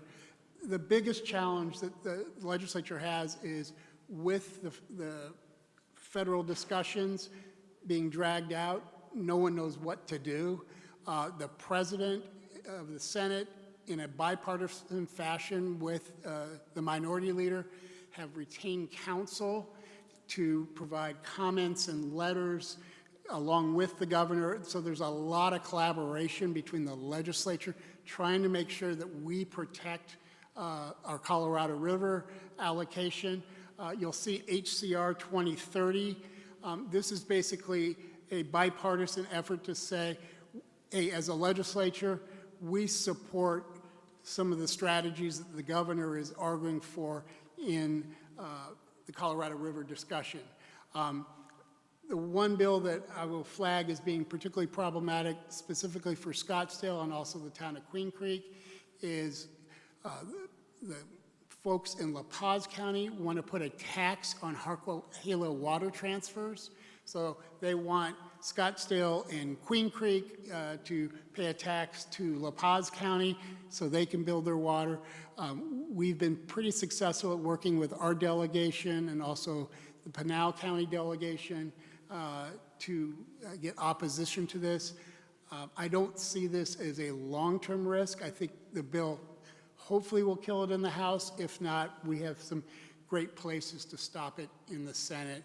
And we've gotten, as I said, some very good interactions with our delegation on this. One of our representatives, the sponsor of the bill, is trying to say that, oh, this is just a clarification, and Mr. Calden, for some reason, thinks otherwise, and he's going to be very vocal about that. So I think that's very good news. No surprise, zoning and local authority it's still a huge challenge, and I will flag some of the really problematic bills. The one that is probably the most problematic that we were able to, along with some of our municipal partners, 2588, this was the one that basically would take away our design review process. You know, it's still that theme of, hey, if we just get rid of zoning, we get rid of review, that's going to make housing more affordable. The home builders are harping on that. As I said in the presentation earlier, I think the legislature is getting weary of some of those requests because they're just never ending. And so that's why you see 2588 did not have enough votes to get out of committee. There's a similar, yeah, and 1431 is a mirror bill. That may pass out of the Senate, but they're going to have the exact same vote problems in the House. So these bills are having a lot of challenges getting through. The other bill that I will flag for your attention that has us up at night, so to speak, is 1241, municipalities, counties, private permitting providers. What they want to be able to do is allow different kinds of architects and other vendors to be able to say, I certify that you meet all the permitting and requirements to that. There's some huge concerns that the cities have raised in that. We are at the table working on that along with the league. And this is, I think, one of the biggest focuses in terms of threats to our ability to manage the city of Scottsdale's permitting process. So, and there's some other bills in there. 1473 I'll flag, mainly it's more targeted at Paradise Valley, where they recently passed an ordinance limiting assisted living homes, and so the legislature tried to step in and say they can't do that. The last bill, 1787, extractions. This is one that we're actively engaged on because it creates a number of challenges that, and if you ask me the details of all those, I may defer to Sarah on those, but that's another one. This one's concerning because it is the president's bill, and sometimes, surprise, surprise, the president's bill tends to get a little bit more momentum than other bills. Public safety, very interesting amount of work and I'll first start with what's going on in photo enforcement. We did an assessment about banning photo radar was a majority program issue for the Republicans. Through the work of Senator Warner, Representative Gress in particular, they were able to negotiate what we call now is a vote on the vote. And what the bill basically says is they're going to refer something to the ballot that says if we want to continue photo radar, we have to have an election. Now, if you think about this, the vote, to have the vote will be this election cycle, and then we'll have 2 years to kind of address that issue, and then at the next general election, if you desire, you can then go to the ballot and craft. And the reason why I think that's a better approach is because it retains local control. While you have to rely on the voters in this context, it protected local control, and it wasn't the state telling us what to do. One of the other challenges that you gave us early on is to make sure that we have some flexibility and protect the automated license plate reader. We were very active early on. The Senator Payne bill, 1111, is going to be the operative bill. We worked with both Senator Payne and Mr. Fincham. We don't have the Fincham bill on here. Both collaboratively and with the Chiefs Association to get amendments that we found supportive. There's still a little bit more work to do on that, but that bill is in a very good place from where we started. And so I think we'll have a law enforcement supported license plate reader that provides reasonable protections and system protections that make some sense. And then you can see a series of the other kind of public safety bills. Some of the other bills of concern, 2118 would take away cities' right to regulate food trucks fundamentally and make it just a county issue. There's a lot of issues about background checks for those individuals. That's been a real focus. You know, I think it's too far-reaching. I think we've already been down this road numerous years in terms of food truck. 2400, which is, I think, a well-intentioned bill, would basically create a motor fuel tax holiday. I think everyone, while it sounds good on paper and it has a nice populist appeal, you know, we still have a lot of unmet demand in terms of transportation needs. And, you know, my concern would be that trucking companies and a lot of big commercial purchasers would be smart and basically use that holiday to really make large purchases. A couple other things that I want to raise in terms of, and if you look at 2926 and 2999, the other theme that we are seeing is this idea of allowing developers to finance their development fees, either through a special district. And in essence, what I see they're trying to do is basically pass all those development fees on to the homeowner through a system. And then in 2926, it also, this one's kind of interesting as it's emerging, it just passed out of COW today, but it allows kind of a sales tax recapture. So some of the infrastructure costs that the taxes that the city would pay to build that infrastructure to the state would be used to offset the construction costs of the project. So we've been engaged on those bills along with the league, trying to make sure they're workable. But you're seeing the kind of the next generation of affordability approaches. Some of them are well-intentioned, some of them have a lot of challenges, and we've been working quite a bit on those. Fiscal stability and revenue, let me flag probably the one bill that keeps us up at night is 4030 and HCR 2052. This would prohibit cities from increasing any tax, fee, or assessment for 4 years. Now, if you think about that in the context of we're going to go into a water shortage, you're going to have to go and acquire more water, they just won't let you pay for it. So we do believe, and I mean, Dan's not watching the Suns game, he's actually watching the floor of the House. We do think there's going to be an amendment that will exempt utilities from that, but the idea that we can forecast 4 years into the future in a high inflation environment, the concern here is we're pretty confident that a 430 and you can notice some politics here, where the Republicans are going to put up 430, hope the governor vetoes it, and then try to do a ballot initiative.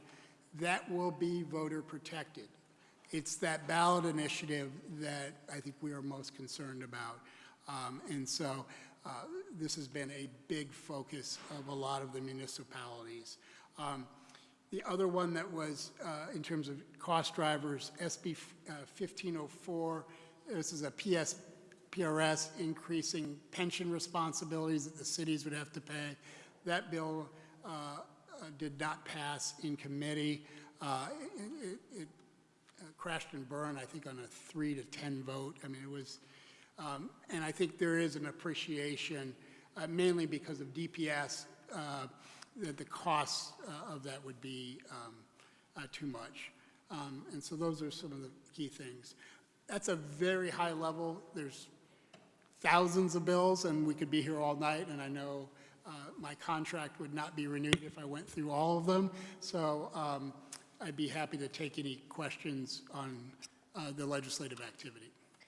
Thank you for the comprehensive overview. It's appreciated. And City Manager has something to say there. Thank you, Madam Mayor. I thought it might also be helpful for City Council to recap our revamped program as we're about maybe a third way through this session.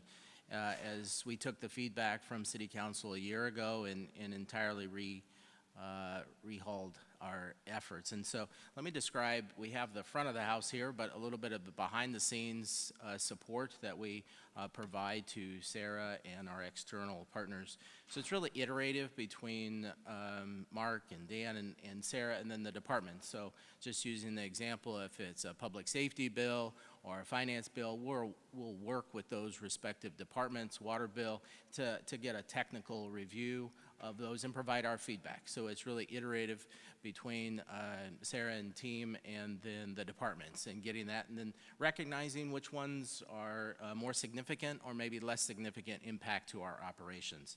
And then of course through our partnership with Arizona League of Cities and Towns, they're monitoring on behalf of the broader perspective. Sometimes that covers our interests and sometimes that doesn't, but that's another group. And then water groups, so on and so forth. And then how are we communicating that to you? Just as a recap, Sarah and I get together on a weekly basis, talk about the highlighted ones that we need to convey to you. So you see those reports. Some of my reports on other topics go out to you at the end of the week. This one's more at the beginning of the week, as some of those group meetings really reside on Friday into the Monday. And so now we've also introduced kind of a call to action as we're getting in that stage. And so that's what you can see as we move forward with the next two periods or the remainder of the session. That weekly report, as now we're really getting into it, and then the items we have concern over and prioritizing and that. So I just thought it would be helpful to recap that for City Council and recognize that we're supporting our external resources here, and Sarah's doing an amazing job in her new role, and I'm engaged with this with my colleagues throughout the organization on a regular basis. Thank you, Madam Mayor. Thank you, and thanks for that, pointing that out. It does seem to be a significant improvement, so we appreciate the partnership there, too. And just to speak from the contractor side, I am getting timely, relevant feedback. And so, as you know, when you have a fast session, you know, if you got to wait sometimes weeks, and I've been very happy about the amount of input that I get, especially given the volume of bills, and it's been intensive. Just so you guys know, Sarah, Dan, and I meet every week, and I probably talk to Sarah as much as I talk to my wife this time of year. And although my wife and I talk a lot because she represents the city of Phoenix, and then we complain about how bad the legislature is treating us, but outside of that. But I think it's gone well. The last thing I'll mention is we had our first kind of proactive outreach event at Barrett-Jackson. We put it together rather quickly, but the reviews I got were super supportive. People were excited. They all posted about it. Councilman Dabauskas was a great host, and like the pride that all just as someone who's new to Scottsdale, the pride that all the staff and the councilman showed about the event, and it created a nice vibe, and the legislators noticed that. And so we got a lot of interest, and I think when we get a little more runway, we're really going to be able to build on a program, and so that the first time you guys meet with legislators, it's going to be something positive where we can highlight the wonderful things of Scottsdale. Great, thank you very much. Councilwoman DeBoscus. Thank you, Madam Mayor. I just wanted to ask for a quick update. There were a couple of bills that I saw floating around relating to school closures and then I guess, immediate right to put affordable housing in there. Another one's on churches and senior living, something like that. Are those on your radar? Go ahead. They are on our radar. Those are Senator Kavanaugh bills, I believe you're referring to, and I will get the bill numbers, but I believe both of them didn't make it out of their chamber of origin. Okay, great. But I can confirm, but I believe. Please, thank you. Yeah, the Senate government chair is somewhat miserly with the number of bills that he likes to let out of committee. That's my nice way of saying it. With some potentially pending school closures with Scottsdale Unified School District, those are bills that certainly would have had potentially an impact on Scottsdale, so appreciate the update. And Mayor and Councilman DeBosco, I know Mr. Gress is very active in that area because Scottsdale is not immune to that. You see Peoria, Mesa, and so there's a lot of discussion about what to do with schools, what to do with the declining enrollment, and those type of kind of unrelated to the municipal impact. We've also used that idea of school closures to kind of highlight one of the downsides of having intense Airbnb activity is it hollows out communities, and that's not the sole factor, but it's definitely a contributing factor, and how it's impacting access to other public resources. Thank you very much. I don't see any other questions. Thanks for the update. Thank you, Mayor and Council, and I look forward to coming back in a couple weeks. So, thank you. Okay, thank you. All right, next we have item number 15, and that is the Scottsdale Arts Management Services Agreement. We have a presentation by Judy Doyle, Deputy City Manager, about Resolution 13577, which is the contract with Scottsdale Arts. So I'll let you talk more about that. Great, thank you, Mayor and Council. Yeah, so tonight I'm going to present the new 5-year Management Services Agreement and the annual Financial Participation Agreement for the Scottsdale Arts.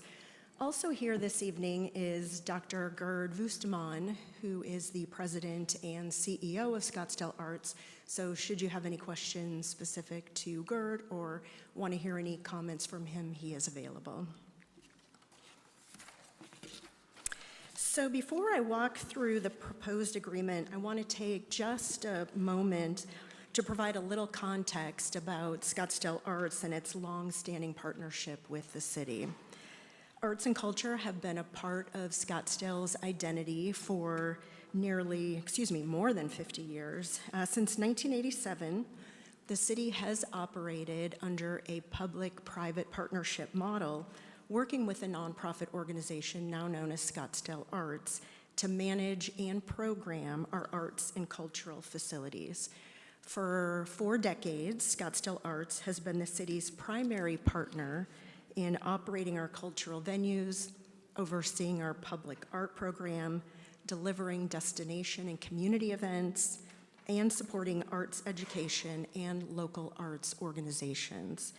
That work has been structured through multi-year service agreements and annual financial participation agreements. This model allows the city to leverage that nonprofit expertise and flexibility while still maintaining that public oversight and accountability. This photo, by the way, is from 50 years ago, So to help frame the agreements before you tonight, I want to briefly revisit the June 24th City Council discussion that really set the direction for this work. At that meeting, staff had initially requested a 6-month extension of the existing agreement. The goal was to give the new city leadership some time to fully review the audit findings and negotiate a clearer, more transparent long-term contract. During that discussion, council expressed a preference for a full 12-month extension instead, and that emphasis was on ensuring operational stability while also making it clear that the next agreement needed to reflect 3 key expectations. First, a direct response to the November 24 city auditor findings. Second, clear objectives and measurable outcomes. And third, a stronger focus on fiscal responsibility and long-term sustainability. So the 5-year agreement and the annual financial participation agreement before you tonight are the result of that direction and are structured specifically to address those expectations. So with that context in mind, I'm going to walk you through a high-level overview of the key components of the proposed agreement. So here's a snapshot of what I'm going to be covering tonight. I'm going to start with the overall term of the contract and then how it directly responds to the audit findings, along with a summary of the scope of services that Scottsdale Arts is responsible for delivering. And then from there, I'm going to walk through the funding structure, including how the general fund and tourism-related funding are structured over time. And then I'm going to cover key performance indicators and then reporting requirements that strengthen accountability and oversight. I'm going to keep it at a high level while just pointing out the most significant changes from the current agreement. So as I mentioned, the agreement with Scottsdale Arts has 2 parts. It's a 5-year management services agreement and an annual financial participation agreement. The term of the proposed management services agreement is 5 years, and that runs from July 1 of 26 through June 30th of 21. The July date aligns with that city's fiscal year. A 5-year term provides operational stability for both the city and Scottsdale Arts by allowing thoughtful programming and contracting and planning. At the same time, annual oversight is then preserved for that financial participation agreement, the budget process, and then performance reporting. And that balance was intentional. It provides predictability where it's needed while still maintaining that accountability each year. I'll also mention that unlike previous 5-year agreements, this one does not include an automatic renewal. At the end of the term, council will have the opportunity to review performance and determine how the partnership should move forward based on results and priorities at that time. So the financial participation agreement, again, it's a 1-year. It runs July 1 of 26 through June 30th of 27. And again, this is intentional. It preserves council's annual authority to review funding levels, confirm alignment with adopted priorities, and then make adjustments as part of that regular budget process. The financial participation agreement ensures that funding decisions remain firmly in council's hands each year. So before I walk through the specific changes to the new agreement, I wanted to briefly anchor us in why this work was necessary. In November of 24, the city auditor completed a performance audit of the Scottsdale Arts agreement. The audit confirmed that Scottsdale Arts is financially stable, but it also identified several areas where the agreement and how it's administered could be strengthened. Specifically, the audit called for clear contract expectations, more consistent and transparent financial reporting, clear performance objectives for the city-owned facilities, and then a stronger framework for city oversight. So those findings directly informed how tonight's proposed agreement is structured. So with audit findings in mind, this slide shows how that new agreement directly responds by tightening both what the city is paying for and how the performance is reviewed. So at a high level, here are the key differences in the new 5-year agreement. On the left, the agreement clarifies the what. The objectives and scope of work have been rewritten and organized into 5 distinct tracks of work. We've added KPIs that tie directly to those objectives, along with then an annual, consistent annual cadence in reporting. And I'll walk through those in more detail on the next slides. And then on the right, the agreement strengthens the how. It improves financial transparency, provides clear accounting for those restricted funds. It simplifies provisions that had proven ambiguous in practice, and it adds a more explicit oversight through stronger reporting and deliverable monitoring. It also includes a governance enhancement provision. Over the term of the agreement, the city and Scottsdale Arts will explore potential changes to strengthen the alignment and accountability. For example, adding a city council member to the Scottsdale Arts Board of Trustees, which is the case with some of our other city partnerships. Taken together, these changes move that agreement from what was largely a narrative contract to one that is more measurable, more transparent, and more enforceable. So now that I've outlined how the agreement's been clarified and strengthened, I want to briefly walk through what Scottsdale Arts is responsible for delivering under the proposed scope of services. The scope of services, as I mentioned, are now clearly defined into 5 distinct tracks of work. First, managing and programming the city-owned cultural venues, including our performances, exhibitions, rentals, and just overall facility operations. Second, the agreement defines responsibilities related to event destinations that support tourism. Third, it outlines management of the city's public art programs, so community exhibits, including the handling of both the permanent and portable collections. Fourth, the scope includes arts education and lifelong learning, serving residents of all ages through school-based and community programs. And then finally, Scottsdale Arts fulfills local arts agency functions, administering grants, providing advisory services, and supporting the broader network of local arts organizations.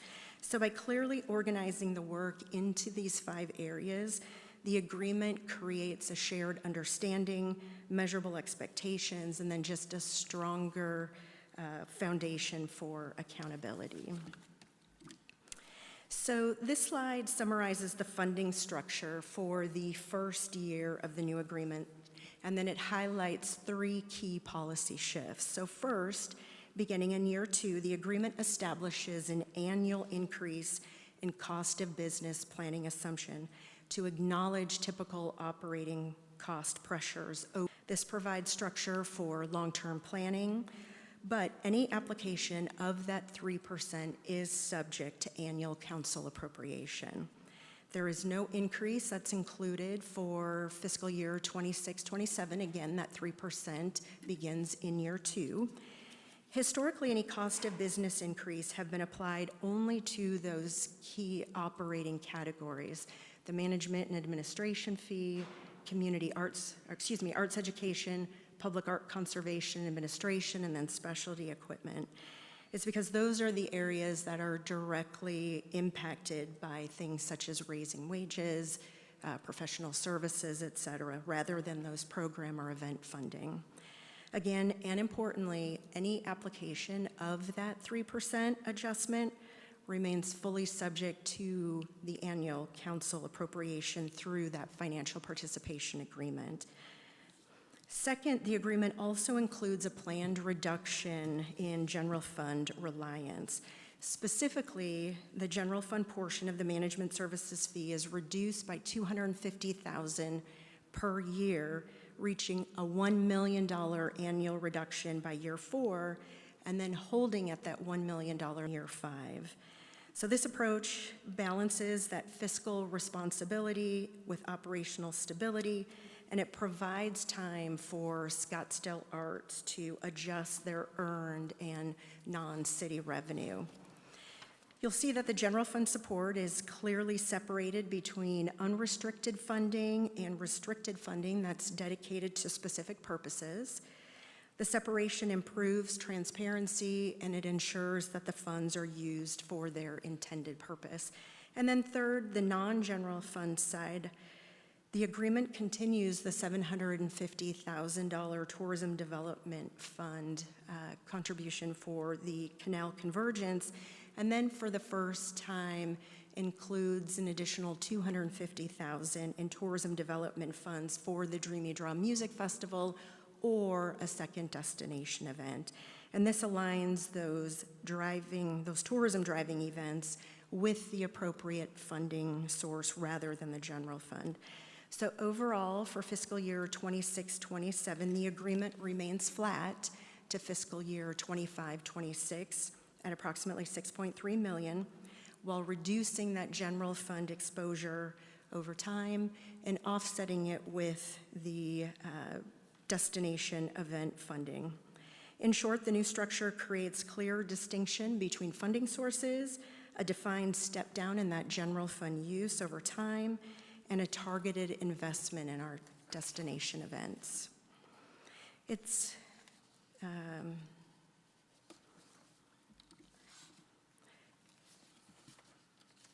So building on that funding framework, this slide outlines how performance will be measured under the new agreement. So we've added a dedicated KPI exhibit to the agreement that clearly defines what is measured, how it's measured, and then how it's reported. And these KPIs are management and oversight tools. They are not automatic enforcement triggers. They're designed to give council clear visibility into performance and inform future funding and policy decisions. The measures are tied directly to the defined scope of services and again focus on outcomes. For the city-owned venues, we'll track utilization, attendance, and earned revenue ratios.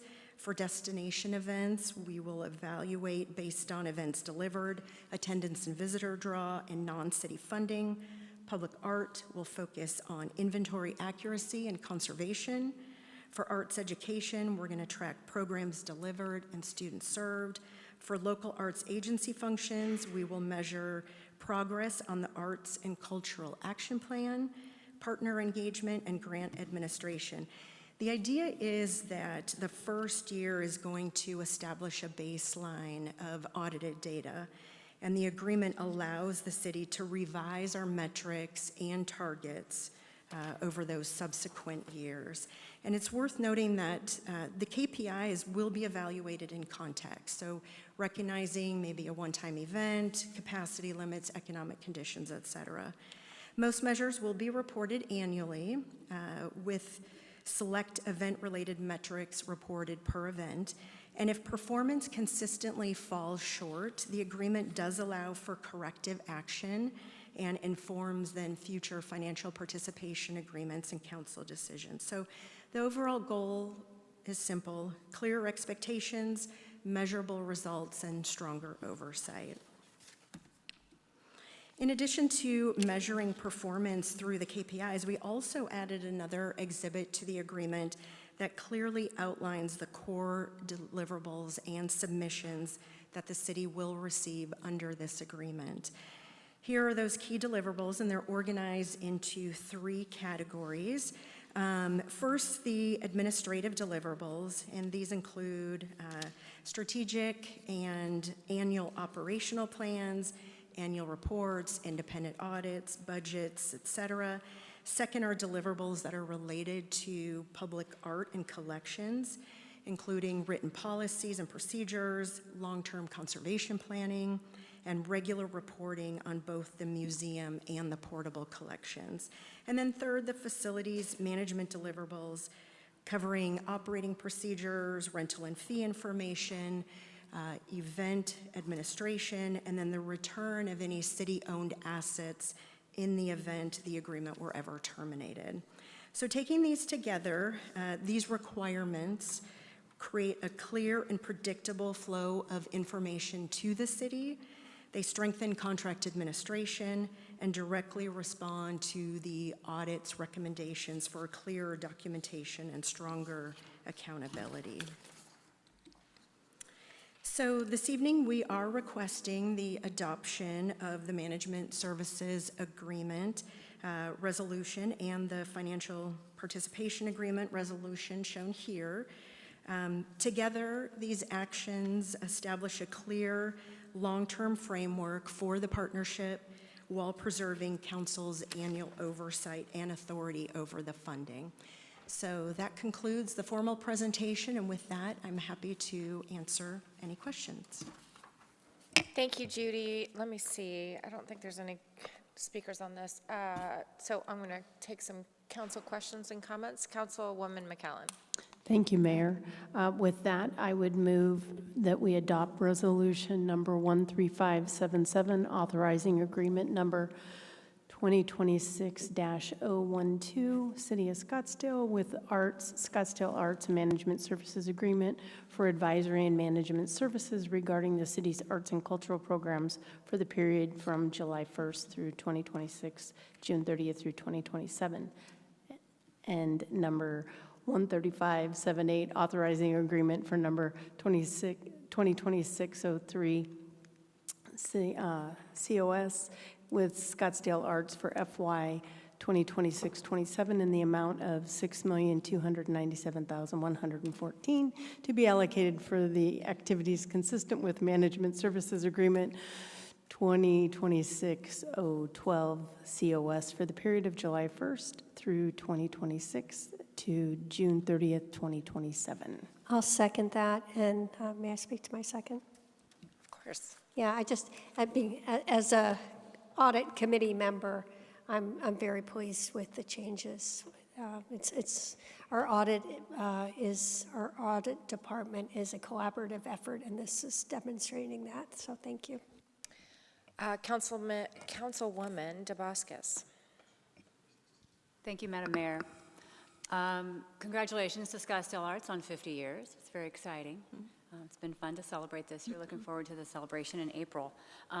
It's really going to show right now that I have spent a lot of years working as a contracts lawyer. So let's look a little bit more closely at the contract. I'd like to look at what is Exhibit F on my computer. That's page 42. We have item number 1, KPI A, B, and C. The first KPI is facility utilization rate, the percentage of available facility days programmed or rented, and we have a target of at least 65% annually. KPI number 2, or B, attendance by venue. Total annual attendance by facility. The attendance is equal to or greater than the attendance of the prior fiscal year. In my view, the goal of the contract was to increase our attendance year over year.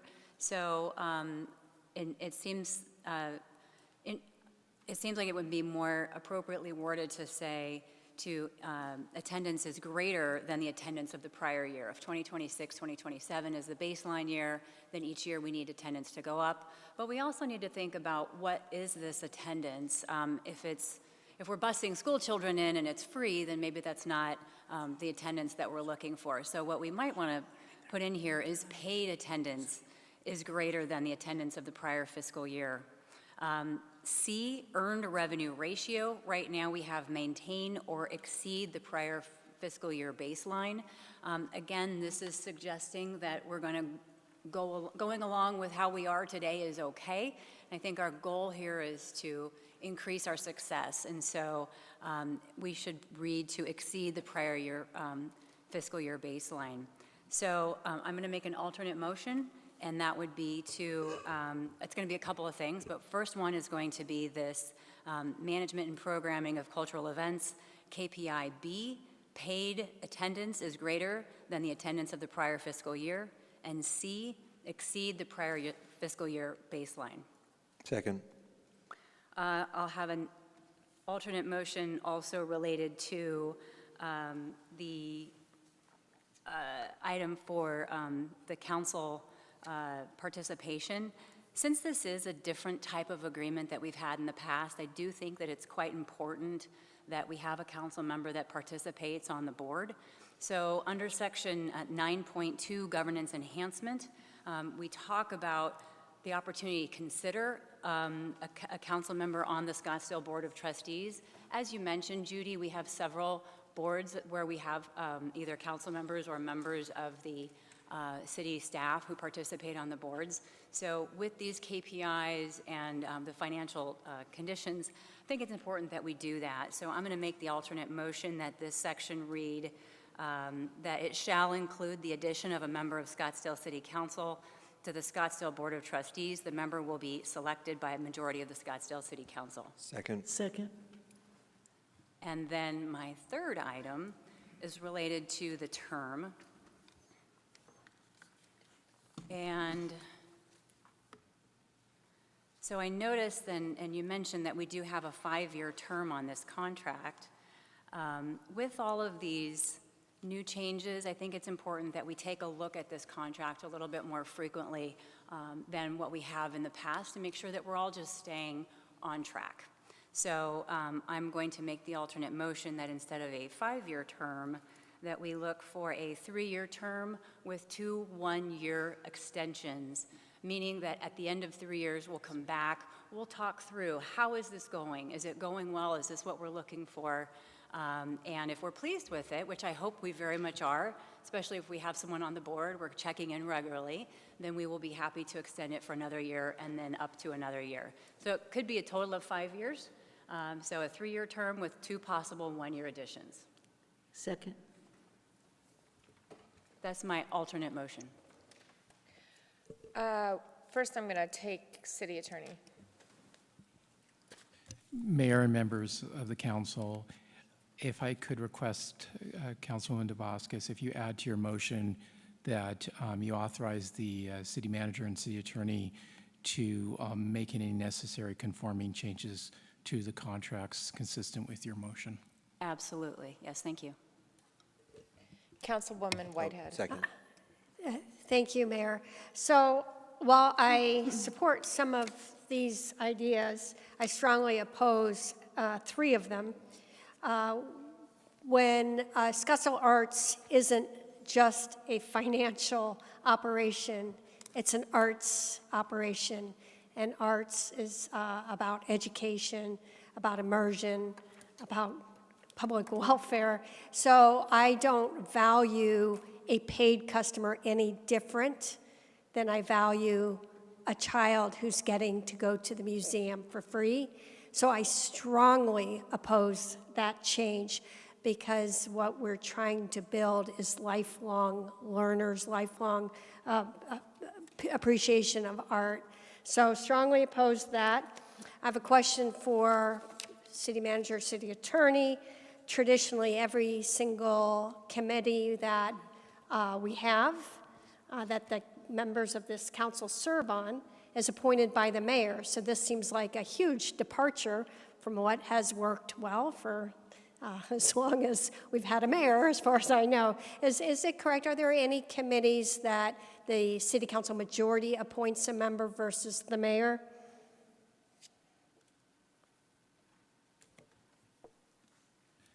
Mayor and members of the city council, I'm not sure. I mean, the charter talks about the mayor appointing a member of the council to intergovernmental organizations, but it is silent when it comes to a private or a nonprofit.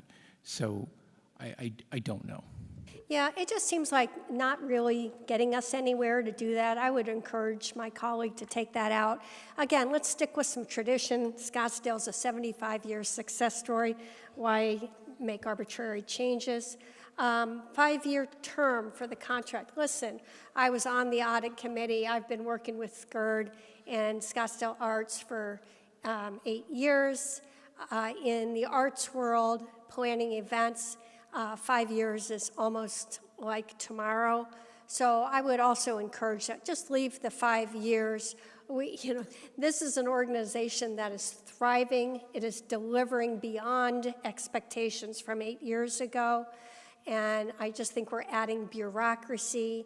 We're adding cost by not allowing this organization to operate, to have that certainty for 5 years, things that perhaps could be less expensive by planning well in advance will now be more expensive. So we're going to make the organization less efficient. So I would support the alternate motion if we could remove the paid attendance requirement. Just keep it, have the mayor appoint the person. I love the idea of having someone on Scottsdale Arts Board. And then just let's not muck around with the 5-year term. We've worked hard to get this contract. I think we've all had a lot of input. So let's leave it at 5 years for the sake of less bureaucracy, lower costs. Thanks. Councilman Graham. Thank you, Mayor. I'm a little bit shocked by what I just heard from my colleague because these common sense motions that Councilmember Dabowska's put forward are extremely pro-transparency and extremely pro-taxpayer friendly. So if we go the path that Councilmember Whitehead wants to go, she will deny you, the taxpayer, more transparency, and she will burden you, the taxpayer, with greater burden. So I'm excited about these, and just the mucking with, who appoints this and worrying about that. It's just a distraction from doing the people's business and respecting residents. It's just simply that. It just simply boils down to that. Councilmember Whitehead made a comment that you, the taxpayer, need to pay more for Scottsdale Arts because of how important Scottsdale is, or how important arts is. I will say arts is in Scottsdale's DNA. We have the arts compound on Cattle Tract. We have the arts district in Old Town Scottsdale. We have performing arts venues across the city. And yes, we have our partnership with Scottsdale Arts. All of our arts does not have to be, we don't have to force you, the taxpayer, to subsidize every aspect of our arts. A lot of our arts, most of the arts in Scottsdale, stands on its own. This is a supplement to the DNA, to the arts that we all embrace, we enjoy, and we put forward, and that adds to our culture. So I categorically, classificatorily dispute that.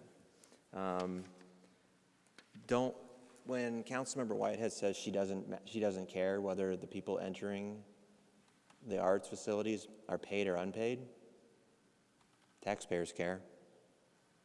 You care. The taxpayer, and I want to ask Ms. Andrews, if I can put you on the spot. Many people may not know, but Museum of the West, for example, that is paid from tourism dollars, correct? Our contributions to that. Mayor Borowski, members of the council, I believe so, and there's also debt service on the Museum of the West. And yes, the operation side is tourism dollars, and I believe the debt services as well. And then we have enterprise funds for Westworld, and but Scottsdale Arts, that we write a check out of the general fund every year to support Scottsdale Arts operations. Is that correct? Mayor Borowski, members of the council, majority of it is. Some of it is from tourism, but majority is from the general fund. And I'll ask Ms. Doyle, about how much are we supporting it over the past 3 years? How big of a check are we writing from our general fund to support Scottsdale Arts? Mayor and council members, for 25-26, the general fund portion was $5.2 million. Okay, so this is a significant investment we're making in Scottsdale Arts. And that's general fund money. General fund money that we could go towards paving our roads, strengthening our public safety teams, you name it. But we choose to make a contribution investment into our arts because it is part of our DNA. You, the taxpayer, are funding, you're writing a major check out of your general fund. You're sacrificing other things that you could get to fund Scottsdale Arts. And so what these common sense, taxpayer-friendly alternate motions that Councilmember Dabowska's put on the table, these thoughtful alternate motions, are bringing transparency, and they are extremely pro-taxpayer friendly while respecting our long-standing relationship with Scottsdale Arts and what it means to the DNA of our community. So I'm very excited about them, and I hope my colleagues join us in supporting these, and that we look forward to a more transparent and, like Judy Doyle was talking about, clear benchmarks. We're moving away from the narrative, fuzzy, feel-good, flowery language. Let's put some numbers, let's put some hard measurements to it. That way, taxpayers can have a little more assurance about what they're sending us their money and putting into Scottsdale Arts. Thank you. Thank you, Mayor. Thank you. I'm going to jump in here because the two on the board have already spoke. So I thought the changes or the recommendations were reasonable with respect to exceeding prior, the baseline year. I think those are reasonable. I'd like to hear from Judy on that. Did you hear anything in those suggestions that you thought were not doable? Mayor and members of council, no, I think those suggested changes would absolutely be doable. Yeah, they didn't seem that significant, and I think that GERD is certainly capable in your organization of achieving those goals. Did you want to say a few words about these? Yeah, let's hear from you real quick before I continue.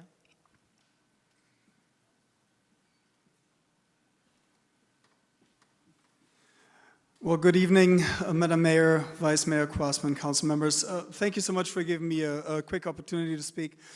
First of all, I'd like to recognize, I know bars and parking have lost us some of our board members, but we have a large group from our board and senior staff here with us tonight. I would like to thank them for their incredible service on behalf of the organization and thank them for really being on their feet here for the last couple of hours, respecting this process. And also a huge thank you to City Manager and Ms. Judy Doyle for their really incredible work on this contract. It's a significant step forward in cleaning up the contract. There is more transparency. The group allowed me to work with them on writing the new recitals, the top sheet of 5 buckets of areas of service, and I think that is a huge improvement, as well as the KPIs. With regards to your proposal, I want to share a few thoughts with you, with all due respect. First, we are in the arts business, and like any business, not every year you see the same business performance. I think the idea of writing the KPIs as a like or better performance for the next year seemed reasonable to us, because I don't know that you can expect a business to grow participation every year, to grow revenues every year. Imagine, let's say, God forbid, we head into a recession next year. All of a sudden, people's buying behavior will change. And that can change the environment in which we try to incur more business for our organizations. But it doesn't mean that the central role that art and culture plays in Scottsdale's DNA is diminished. It just means that we may have softer years than other years. I do feel strongly about including overall participation, because Scottsdale Arts is a unique organization. I think Councilman Graham mentioned Cattle Track just now. Cattle Track now has become a new department. We recognize its incredible value to the beauty and quality, creative quality of this community. That's a new step we're taking. We have a 5-year master plan right now to really make that a significant piece of our organization. So 5 years go by very quickly for us, and participation is not always measurable in ticket sales. I estimate that about 65% of what we do on behalf of the city, as defined by this contract, public art, with a massive impact. I think I shared with you in my last report that public art draws 4 million people any given year within the vicinity of the 163 large-scale works across the city. That is a massive amount of the appeal of Scottsdale. That work, our education work, a lot of the work we do with groups on this campus, we do with event support for our own community events and others, completely free to the community. About 65% of our work is 100% free.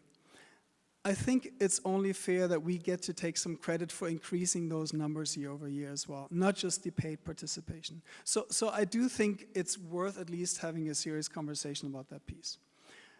Back to the 5-year contract duration. I think, as Councilwoman White had said very well, it goes by very quickly in our business. We constantly master plan. We set sights on event performance 3 to 5 years from now. We book shows 3 to 5 years in advance. I don't know that there's any other significant city contract that is shorter than the 5-year duration. I think Experience's contract is a 5-year contract. I believe Museum of the West is as well.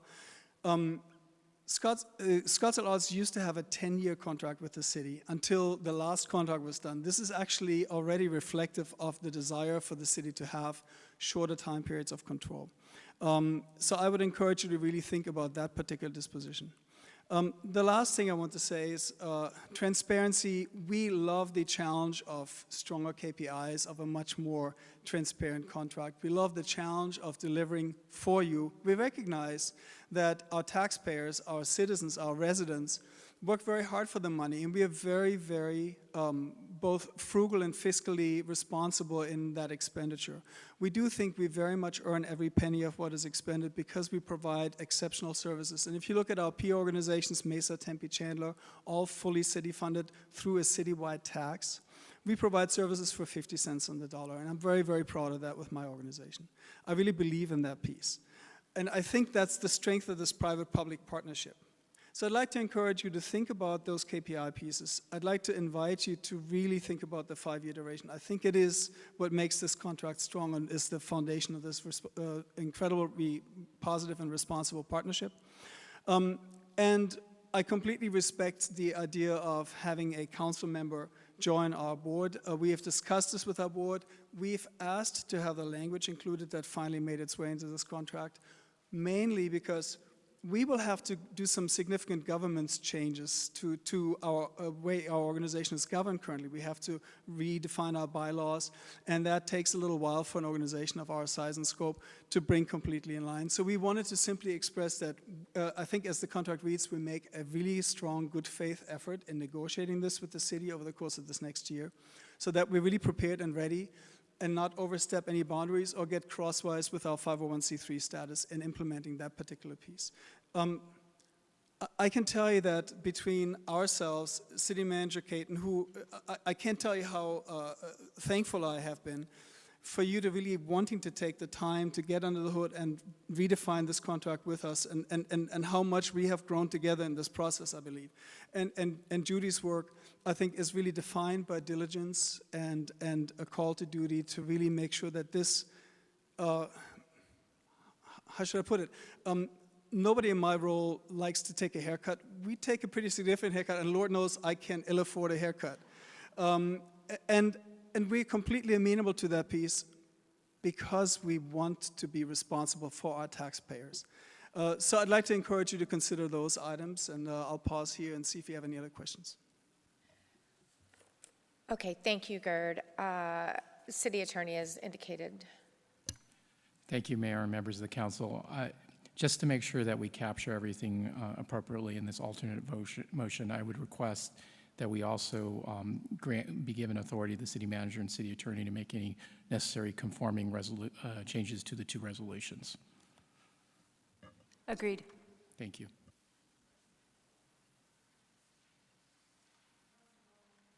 Councilwoman McAllen. Thank you, Mayor. I just want to remind everyone that I'm not sure if anyone's been around maybe as long as I have with the city, but the Scottsdale Center for the Arts was started with a government grant, a CETA grant, that my brother worked at the Center for the Arts. So it was heavily subsidized by the government, and the reason for that being is it was new and needed, and we value arts in our community, and not everyone can afford to attend all of the programs. And so the programs that we do have that are free to school-age children in our city and those in the boundaries, Title I especially, we need to make sure that we maintain that because our city, like Councilman Graham said, it's in our DNA. The art is in our DNA. People come here from all over the world. We just saw earlier how Experience Scottsdale spends our bed tax dollars to promote Scottsdale Center for the Arts, canal conversions, all these things that Gerd and his board have done a great job doing. So I just want to say that as a reminder, and I would urge our Councilwoman DeBoscus to make it a 5-year contract to go back to that. I think micromanaging an organization that's already doing a great job is not what we need to be doing. Thank you. Thank you, Councilwoman Littlefield. Thank you, Mayor. Looking at our agenda tonight and thinking about this, I would like to ask to put something else on the agenda as a vote. I'd like to make one change, and one change only. For council members who are interested in participating on the board for the Scottsdale Arts, I believe that they should let the mayor know. The mayor is the one that will appoint, for our consideration and approval, the member who will be put on that board. And she needs to know who you are. So I would suggest that we have whoever on this council is interested in being appointed to the board, let her know your name and that you would like to be considered. Thank you. Thank you, Councilwoman Littlefield. Councilwoman Whitehead. And was that accepted? I'm sorry. Did you? Well, except that I think the motion gave the authority to the council. Am I incorrect about that? Councilwoman Littlefield just asked for a change. Change? Yeah. And you're okay with that? Okay. Well, I was going to say that was the one thing that people seem not to object to, but that's fine. I prefer to be through the mayor. You know, I appreciate Gerd. I was going to ask you to get up. You know, it's really hard when you're up here and you're on council. Everybody is looking at you as how much money you invested in a project, but the reality is that without these investments, there would be no Scottsdale. So I think that's the part of the equation we always forget to really celebrate and also educate on. So I'm wondering if Gerd can hop up. I don't want to put you on the spot, but when we invest $5 million in the arts, there's a return on that investment, and it's pretty tremendous. And I should have had Gerd make my or respond to my concerns, because of course he's well versed in why I have these concerns. So I think it's interesting he mentioned 65% of our events are free, but believe me, if you go to Canal Convergence, people are spending big bucks. They may not spend the money to enjoy the art on the canal, but they're coming from all over the valley, all over the state, and all over the world. So do you have it off the cuff, you know, some kind of economic, go ahead, some return on investments for us? Thank you, Councilwoman White. That's almost a softball, and I really very much appreciate the question, because you're right. In our line of work, we try to balance fiscal responsibility with making the arts accessible for all, because the arts is what ties this community together, and I think it's what bridges a lot of things in our world. But there is a significant piece of ROI involved in this as well. And I give you just two very simple examples that I happen to have top of mind. Last year's Canal Convergence saw 146,000 people on the waterfront. And the way we track and measure this is through a system called Placer AI. It's a software that tracks individual cell phone pings. So those are genuine, verified visitors in during that 10-day period along the canal. We estimate, looking at sales tax receipts and the sales tax bump, as well as hotel occupancy bump measured by our friends at Experience Scottsdale and venues like Olive and Ivy on the waterfront, we estimate that the economic impact to our local economy from that event over the course of 10 days is somewhere around $12 million. That means to the sales tax base of Scottsdale, that event in which you and the TDC invest significant money is more than made whole back through the sales tax receipts to the city. So something to consider and be proud of is really there is a direct economic return on investment. There's the direct return to your tax base, there's the secondary return to the local economy, but the tertiary return is the most precious, and it's the one that some credit card ad calls priceless. It is that it makes, if you look at an overhead video of Canal Convergence in November and you live somewhere in the Pacific Northwest on the East Coast, you think, that's the place I want to be right now. And I know that our friends in tourism use that shot all the time in their advertising because it really makes us a destination. We've developed a new event, Dreamy Draw. In its third year, we moved, and again, thanks for the great cooperation from the city and from the city's desire to move into the stadium, to establish our stadium now as a concert venue, to increase revenue that the stadium can generate, to increase participation in that stadium outside of spring training and fall ball. We moved into the stadium, we took a big risk, it was a heavy lift, it worked incredibly well. We saw 22,000 participants, and 42% of them, because that's a ticketed event, so we know where the buyers come from, 42% traveled here from around the country for this event. It generated somewhere around $16.5 million, and those are traditional conservative economic development estimators, and I'm sure our new director, Kevin Burke, and I will talk about this a bit more, but we try to apply conservative estimates on this to the local economy, people that spend at least 2 or 3 nights here, that spend significant dollars in our community. And our median age of visitors was 37, they were highly educated, and their household income was somewhere around $140,000. It's the kind of visitor we want to attract here. It does take seed money. We are a small nonprofit trying to do a heavy lift and serve a lot every year, but I hope that answers your question in terms of the actual financial value that we can also bring back to the community. Yeah, it does. And listen, I know that Councilwoman DeBoscus was very involved in developing this contract, and I do appreciate it. But I would ask you to consider not my opposition to two of those, to the two of the changes, but I think the well-stated reasons that they may not be good for Scottsdale that Gerd was able to explain. The 5 years is just difficult for an organization as big as Scottsdale Arts, and then the fact that the attendance does vary depending on the economics, and also just simply the fact that the goal is to bring tourists here. And I didn't know that data point, but 65% of the events are free, so we're kind of missing out an opportunity to really evaluate the success correctly if we exclude those. So I don't know if there's another way to capture what you're trying to do without excluding those events. Councilwoman DeBoscus. So I think you're done with your question, right?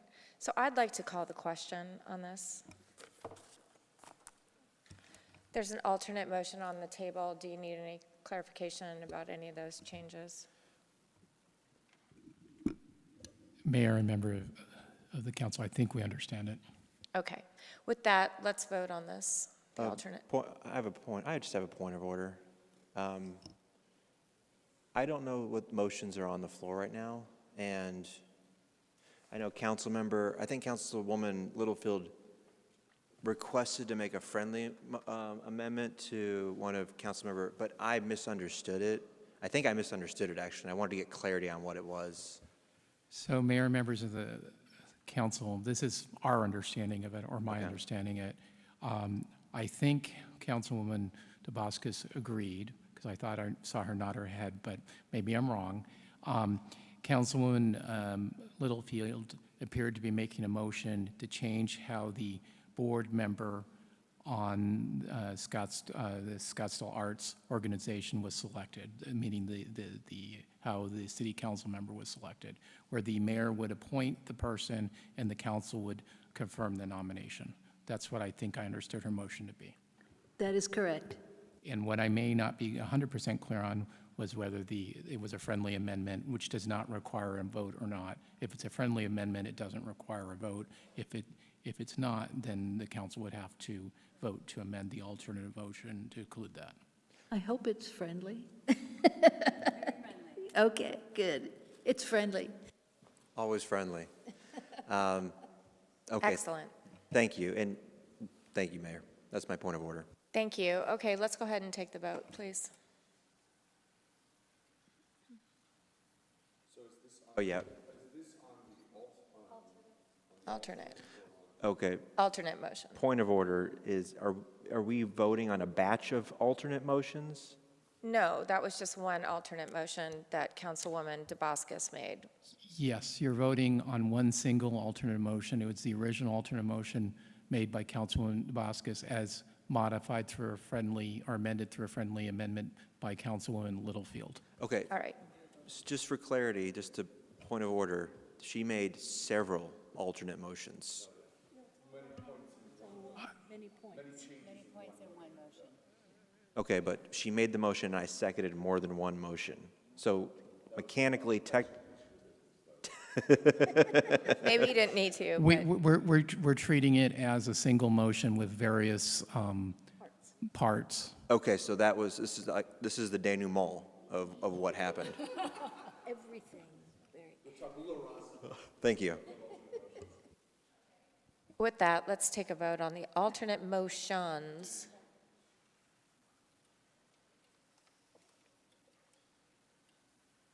Thank you. Thank you, Gerd. Thank you, Judy. Thank you, all the board members who are here today. Let's go knock it out of the park.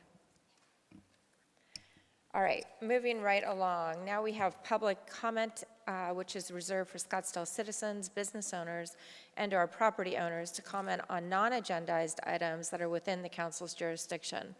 No official council action can be taken on those items, and speakers are limited to 3 minutes to address the council. If anyone's here that hasn't already signed up and you'd like to speak on a non-agendized item, please talk to the city clerk. Otherwise, we have Steve Sutton, Melissa Kemp, and Michael Fernandez. So let's go in that order, please.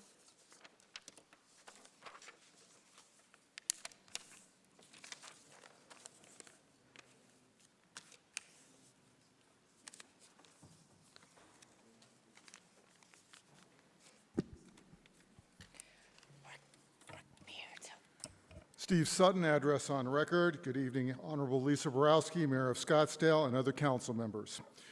In 2015, Scottsdale conducted a study of Old Town parking that does not support building a garage in the southeast quadrant of Old Town, known as Historic Old Town.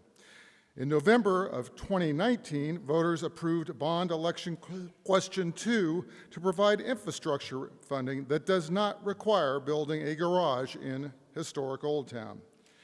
In February 2020, the City Council agreed on the need for a new Old Town parking study, but never conducted the study. In September of 2024, council members in opposition to each other made a political deal to build a garage in Old Town's northeast entertainment area if a garage were built at the parking corral in historic Old Town. The council did not conduct a parking study to determine need. In January of 2025, after the inauguration of the current council, senior city management staff that opposed building a garage at the parking corral began to resign from their positions with the city. In May of 2025, residents began to tell the council through multiple petitions they do not want a 3-story garage built that will end the 17-year tradition of the farmers market at the parking corral, place the historic old adobe mission between 2 multi-story garages, and visually dominate the most historic part of Scottsdale's Old Town. In September of 2025, residents petitioned for conducting a parking study before $15 to $20 million are spent on a new parking garage at the parking corral. The city manager refused to do so by claiming a lack of time to complete the study, despite the fact that a sufficient study could be conducted before construction of the proposed garage could begin 10 months later. With each passing week, more Scottsdale residents become aware of this information and this council's obstinate and unreasonable refusal to acknowledge what is obviously enormous opposition to the council's plan to build at the parking corral. The numbers of residents in opposition to the council now numbers in the thousands and grows by hundreds and perhaps thousands per week. These residents are not stupid. They understand the council does not have sufficient facts supporting the decision to build a garage. These residents are now beginning to think that the council's garage plan is motivated by political deal-making and corruption rather than necessary need for construction. Thousands of Scottsdale residents are telling you to stop your plan to waste our tax dollars and ruin historic Old Town. We are not going to stop protesting this. Carthago delenda est. Thank you, Steve. Next, we have Melissa Kemp.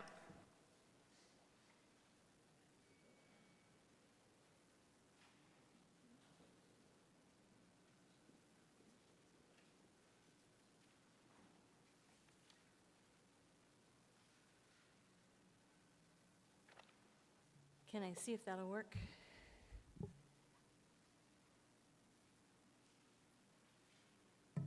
Thank you. Melissa Kemp, address on record. Can I just have a point of order? I'm so sorry, Melissa. I apologize.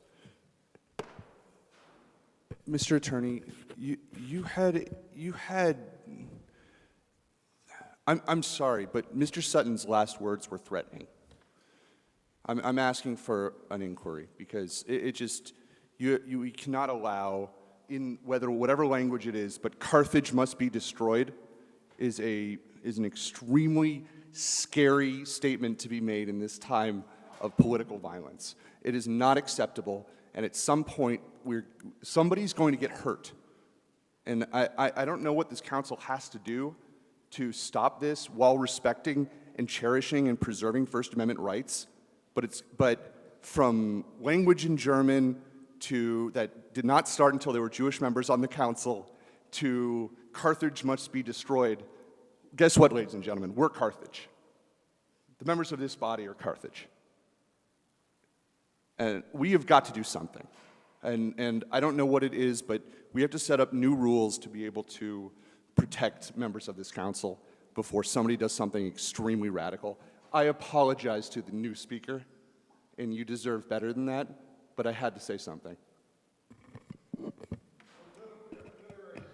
You know what, we're not gonna have a debate. That was a personal point of privilege, and, you know, we can continue that conversation at another time, thank you. So, Melissa Kemp, let's continue on, please. Maybe it's time for a breath. Okay. Melissa Kemp, address on record. Last session, I talked about the resolve it takes to stand here and participate on the camera and on the record, and why that alone deserves respect from our city council members and attention. And I named a separate second function of open public comment last time. That is, beyond an early warning system, this narrows the power imbalance between what's happening on the dais and what's happening here for your citizens. So it is a public record that residents can point to in the future between elections. Tonight I'm going to be overt about something that's confusing to the public. All listening is not equal. When you're here on the council, tonight, City Hall, council meeting, public comment, that is a part of your job, and that is on the public record. It's the only kind of listening that is truly accountable and available to citizens to lower that power balance so it has primacy. It's verifiable, it's reviewable, and it's equally available to any citizen who wants to be heard and for any citizen who wants to review it in the future. Council members like to say we're listening because you know it matters. But let's talk about what kind of listening doesn't count. Here's a current example. We have 2 council members, the city council majority of 4, have set up listening sessions that are ahead of city council. And they're here, I think, at city council in the Kiva. Speaking of fiscal responsibility, it's in a city facility outside of a council meeting, but on the taxpayer time and dime. They're announced during city council meetings as if there's some sort of proof that that is listening, that that's accountable. But voters watching later need to understand the difference. By law, no more than 3 council members can be at a session like that, or it triggers open meeting laws. No other session is equal to the listening that happens in a city council meeting. That means by design that those sessions are not equal. No one in this chamber tonight could verify what was discussed last night, who was there, what was said, or what was promised. There's no official recording. There's no transcripts. There's no shared public record. So yes, people can speak in those kinds of off sessions or extracurricular sessions, but it is not open public comment. It's not an early warning system for the public because the whole full council isn't there. It's not reliable data gathering because the public cannot verify what was said, by whom, when, or how it was received. And it's not accountability because voters can't compare those off-record comments to the votes and the actions that you take on the record. There's another negative that gets left out. When you do these off-session listening sessions, citizens start to wonder, when should they speak? What counts? It discourages participation here in the only forum that does count. So my requests are simple. Respect open public comment, make it primary again, because if it can't be recorded, if it can't be reviewed, if it can't be compared to your vote, If it isn't available to anybody who wants to be here or viewable by anybody after the fact who wants to view it, then it's not accountable listening. Thank you, Melissa. And lastly, we have Michael Fernandez. And I see that, Michael, you also have a petition following this, so we'll keep you up at the podium.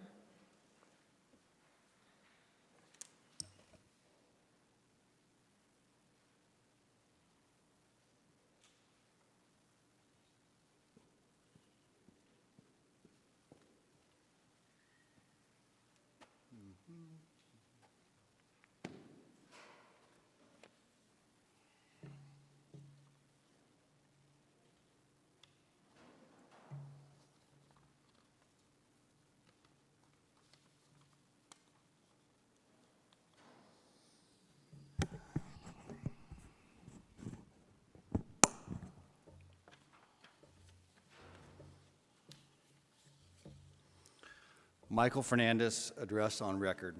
41 days and counting since City Manager Greg Catton paralyzed Mayor Borowski's office and continues to block her agenda by suspending the mayor's chief of staff, Lamar Whitmer, without explanation.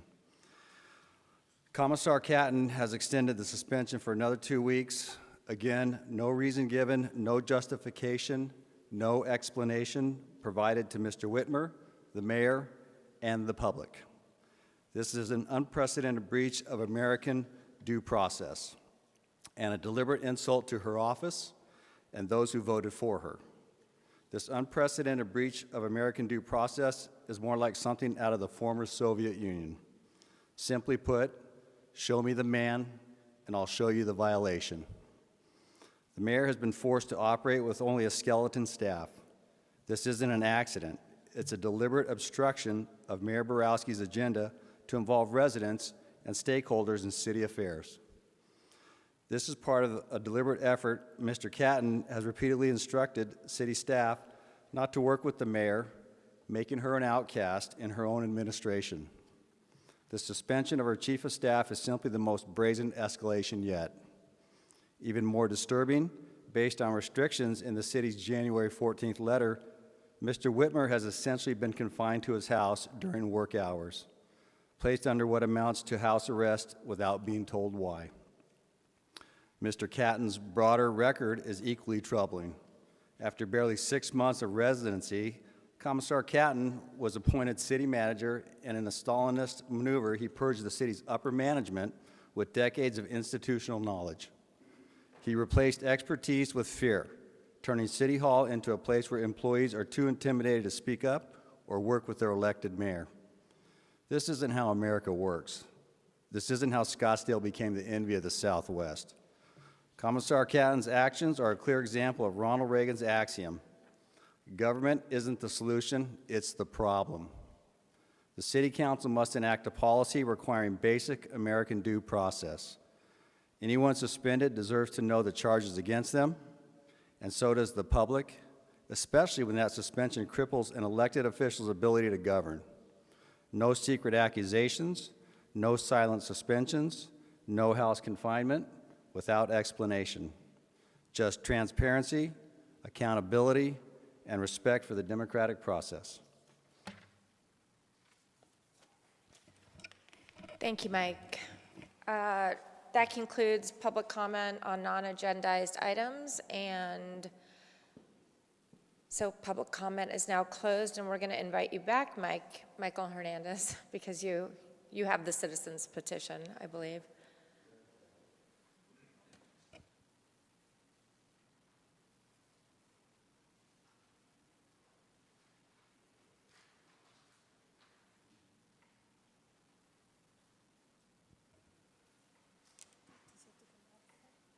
Yeah, he gets 3 minutes for that, which I'm assuming he wants. Yeah, there's only one petition this time.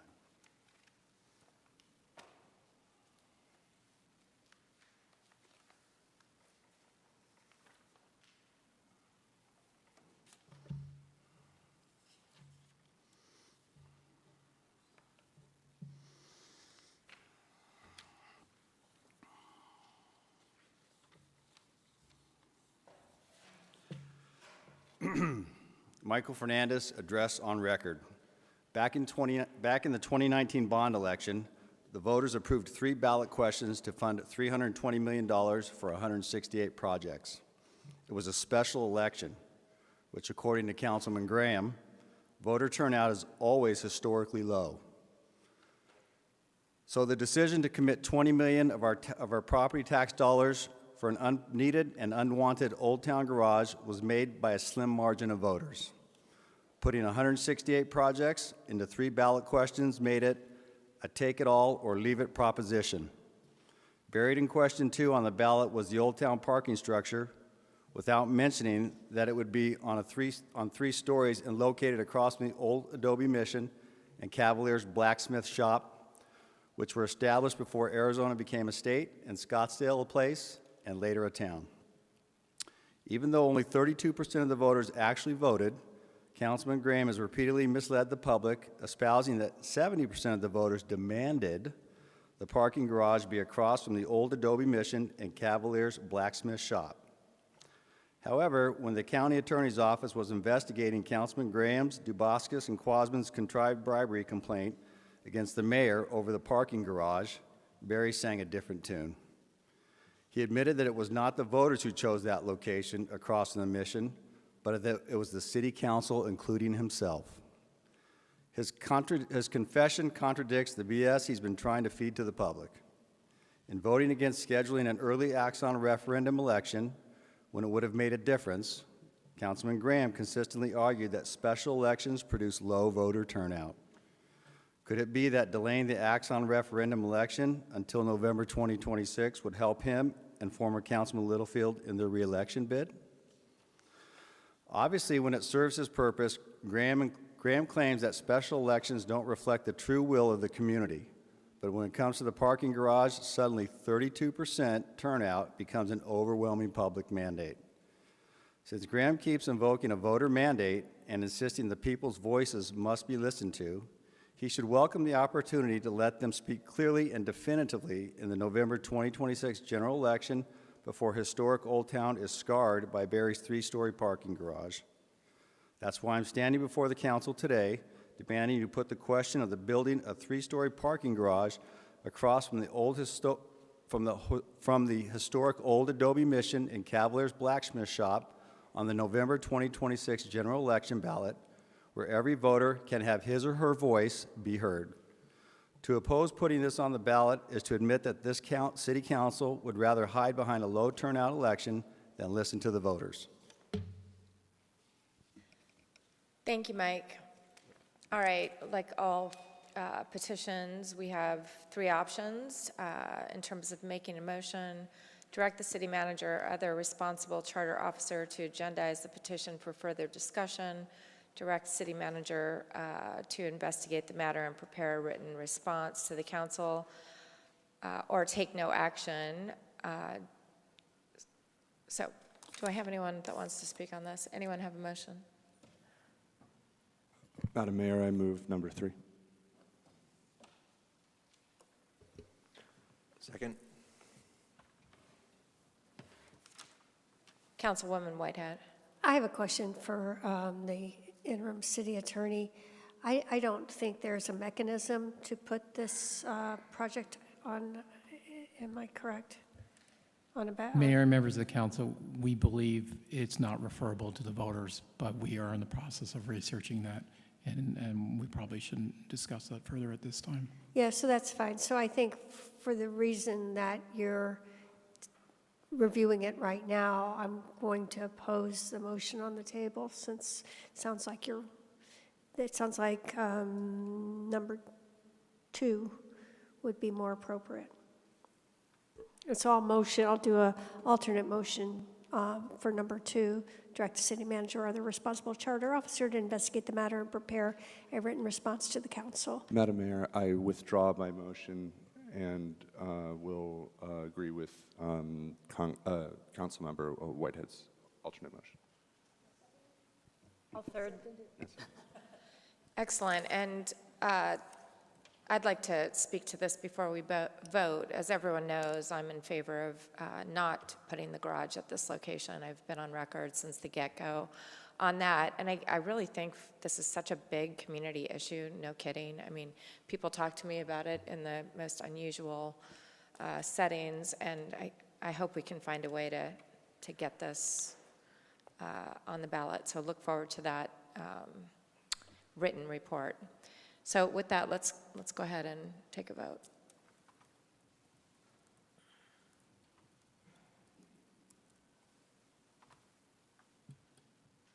Waiting, waiting, waiting. Suspense. Okay, there we go. Thank you very much. Thank you. All right, let's move on to Mayor and Council. This evening, I have the pleasure of appointing to the PSPRS Board. We have 2 appointments for the Public Safety Personnel Retirement System, Police and Fire Boards, which is a requirement, and this is about the deadline to do so. Tonight's request is to approve my appointees, who are Hugo Meraz, the designee for reappointment. He's been the chair for 2 terms, I believe. And so I'll make that motion and ask for a second on that. Second. Thank you very much. Let's go ahead and vote on that. And then we have Carl Fraser. I don't see him here, but he was the gentleman, you might recall, that came and brought to our attention that we were somewhat out of compliance on the board. And so we did have an interview with him, and he was very in tune to the issues, and I'm pleased to be making this appointment. So with that, I'll make the motion to appoint Carl Fraser. Second. Okay, please register your vote on this. So no. It was unnecessary. It was a vacant position.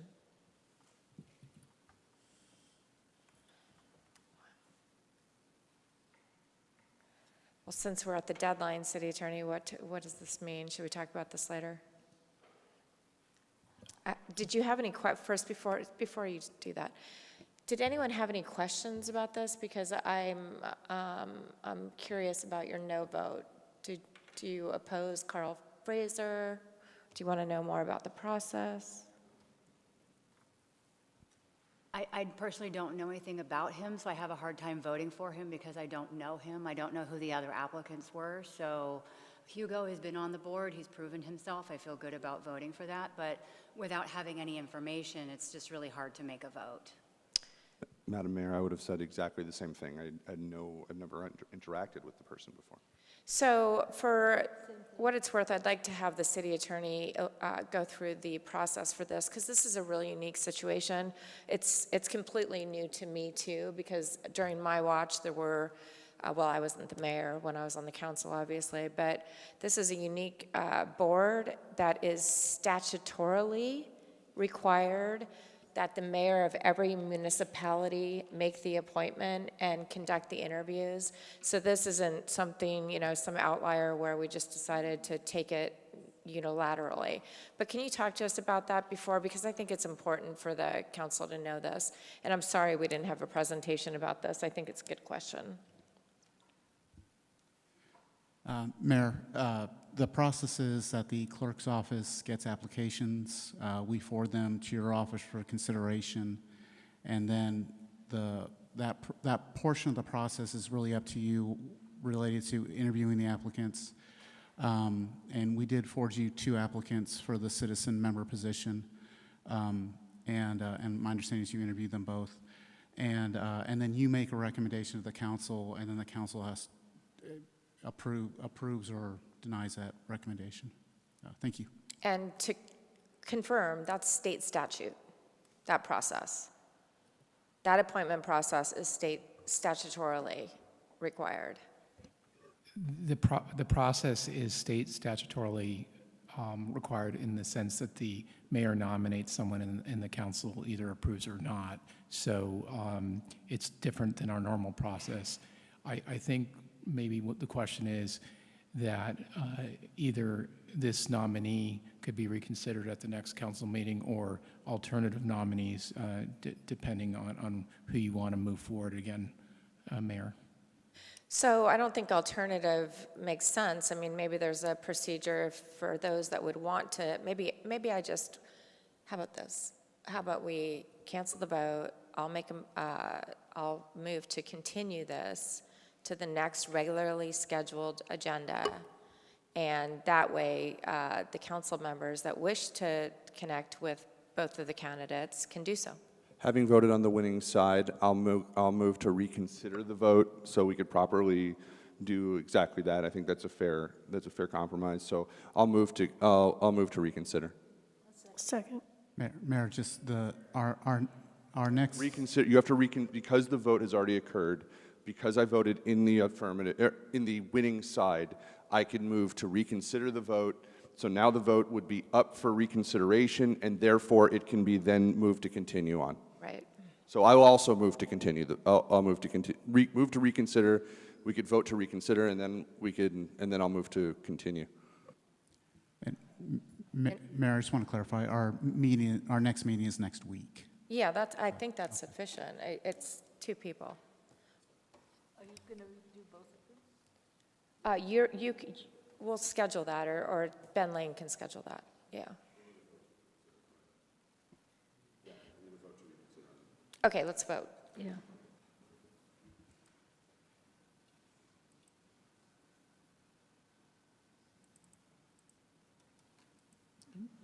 There we go. You can do it. All right, and now the motion to continue. Madam Mayor, I move to continue. The second one. Carl. The vote on the appointment. Oh, wait. I'll second that. 17. The second. No, I'll second that.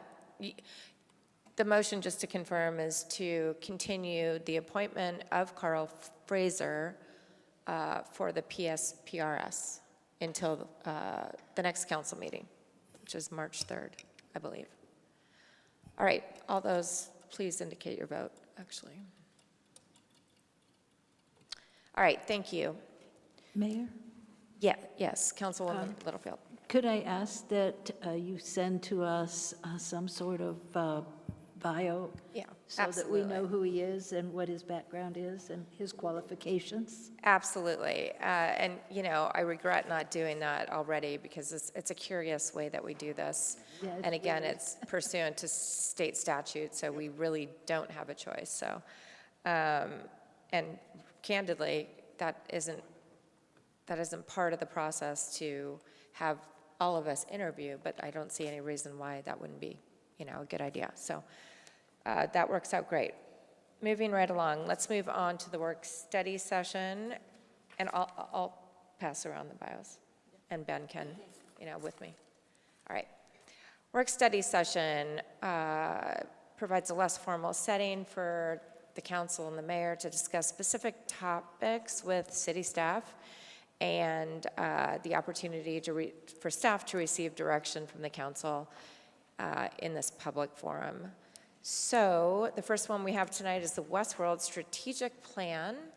And tonight we have Will Lofdahl, Westworld General Manager, and Alex Keene with Keene Independent Research to present on the Westworld Strategic Plan, priorities, policies, and implementation considerations. Thank you. Welcome. Good evening, Mayor Borowski and the members of council. Good evening, Mayor Borowski and members of council. Thank you very much for having us this evening. I'm Will Lofdahl, General Manager of Westworld. I'm joined by Alex Keene from Keene Independent. We are here to present the draft of the strategic plan for Westworld to you here today.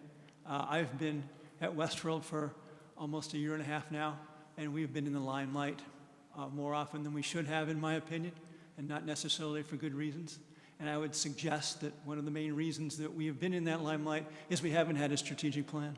We haven't had a plan, a direction to take us to where we want to go, one that is agreed to by council, one in which the staff is committed to see through. So it is my I'm going to quote Winston Churchill here today. He once said in a speech in 1942, "This isn't the end. This isn't the beginning of the end, but this just might be the end of the beginning." And he was talking about World War II, which I realize in order of magnitude, this is nowhere near what that was, but that is fitting here.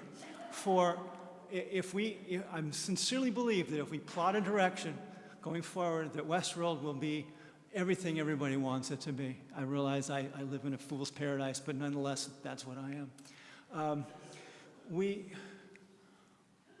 We want to thank the TDC, because without their support, this project would have happened, so they funded this, and we appreciate that. And we went about a fairly diligent effort to select a firm to do this project for us, because it's very important. And there was two things we were really looking for. We were looking for a firm that understood public assembly facility management. Public assembly facility management is the management of facilities that have events, and that's what Westworld is, obviously. And we also wanted a firm that was local, one that we could actually go and speak to, that we wouldn't be talking to on the phone for an entire year. And we selected Keene Independent, and they've done a very good job for us. And Alex will be outlining our strategic plan here in a moment. But I did want to thank him for all his efforts and all the efforts of his firm. So at this point in time, I'm going to I got one other thing I want to talk about. So back in November, we presented our infrastructure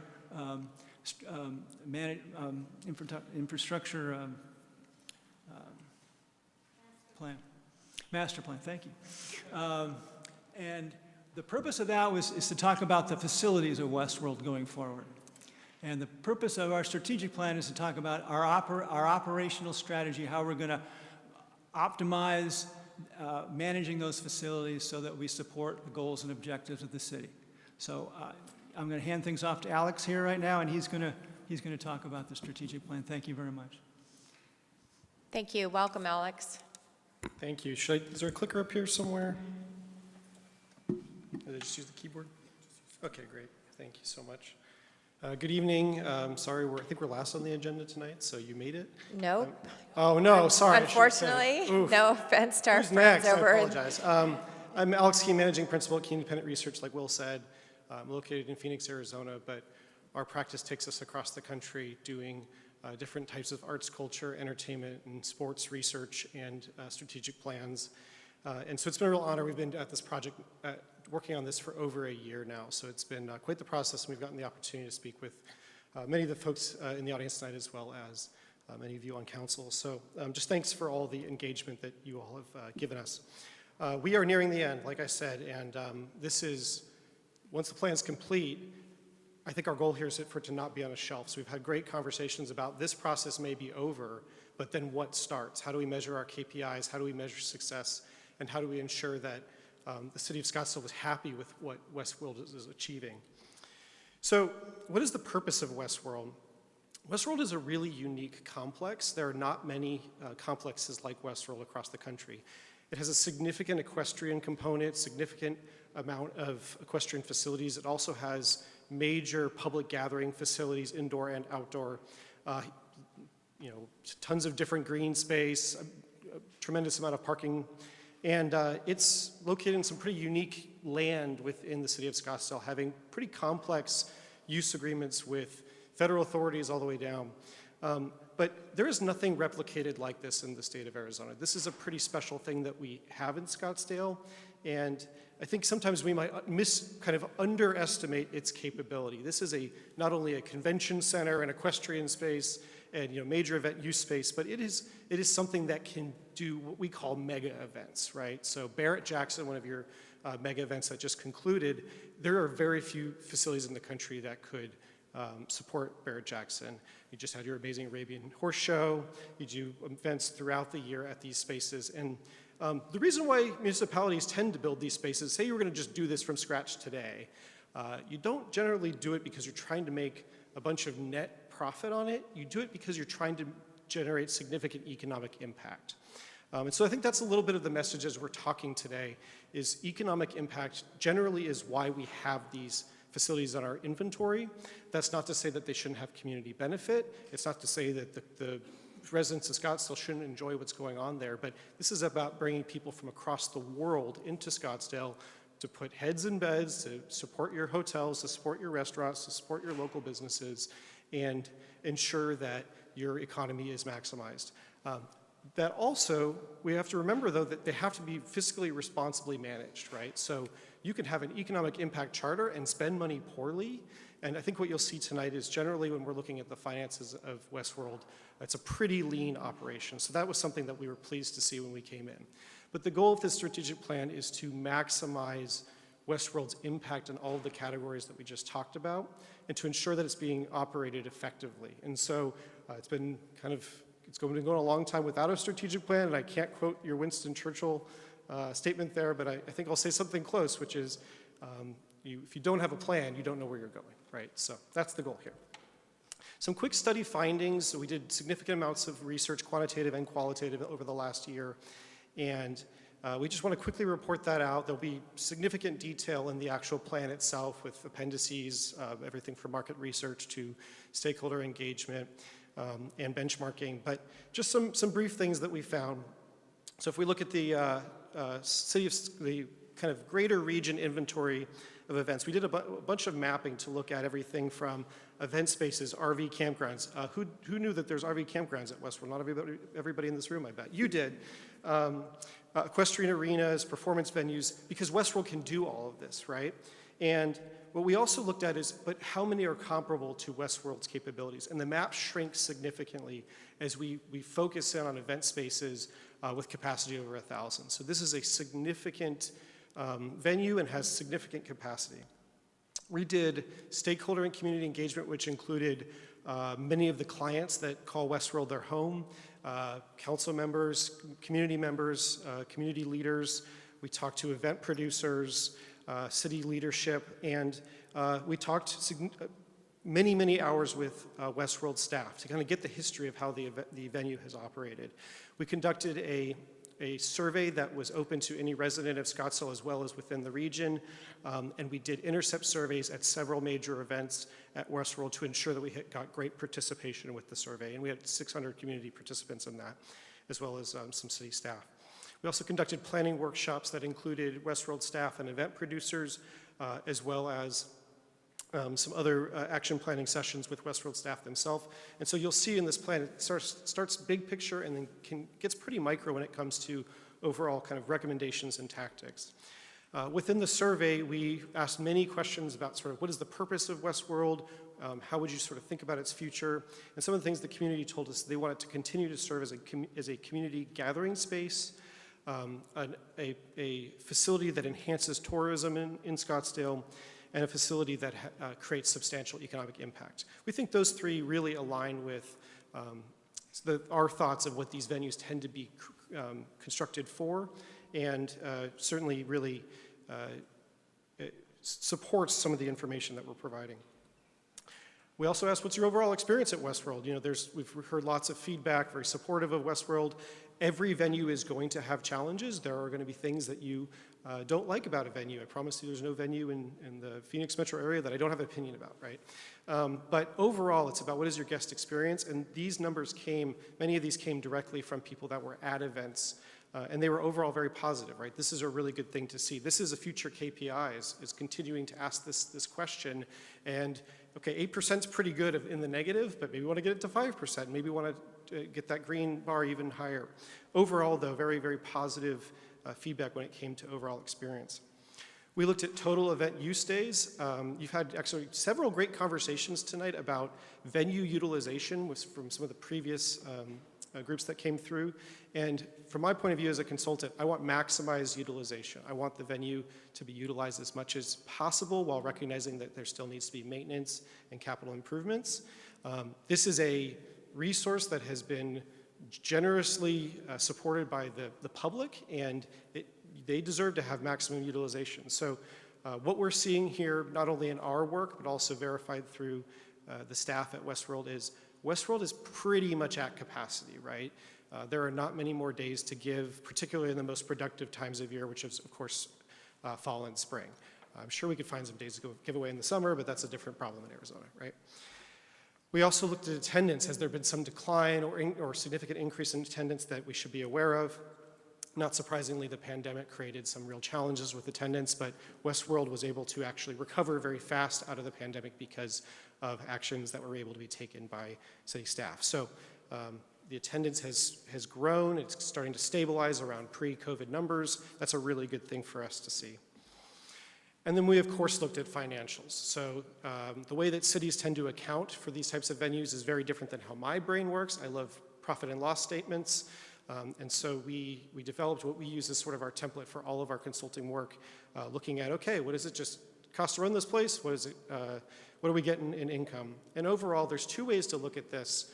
There is the net income generated before any debt service. So basically, what does operations cost? Are we making back the money we spent?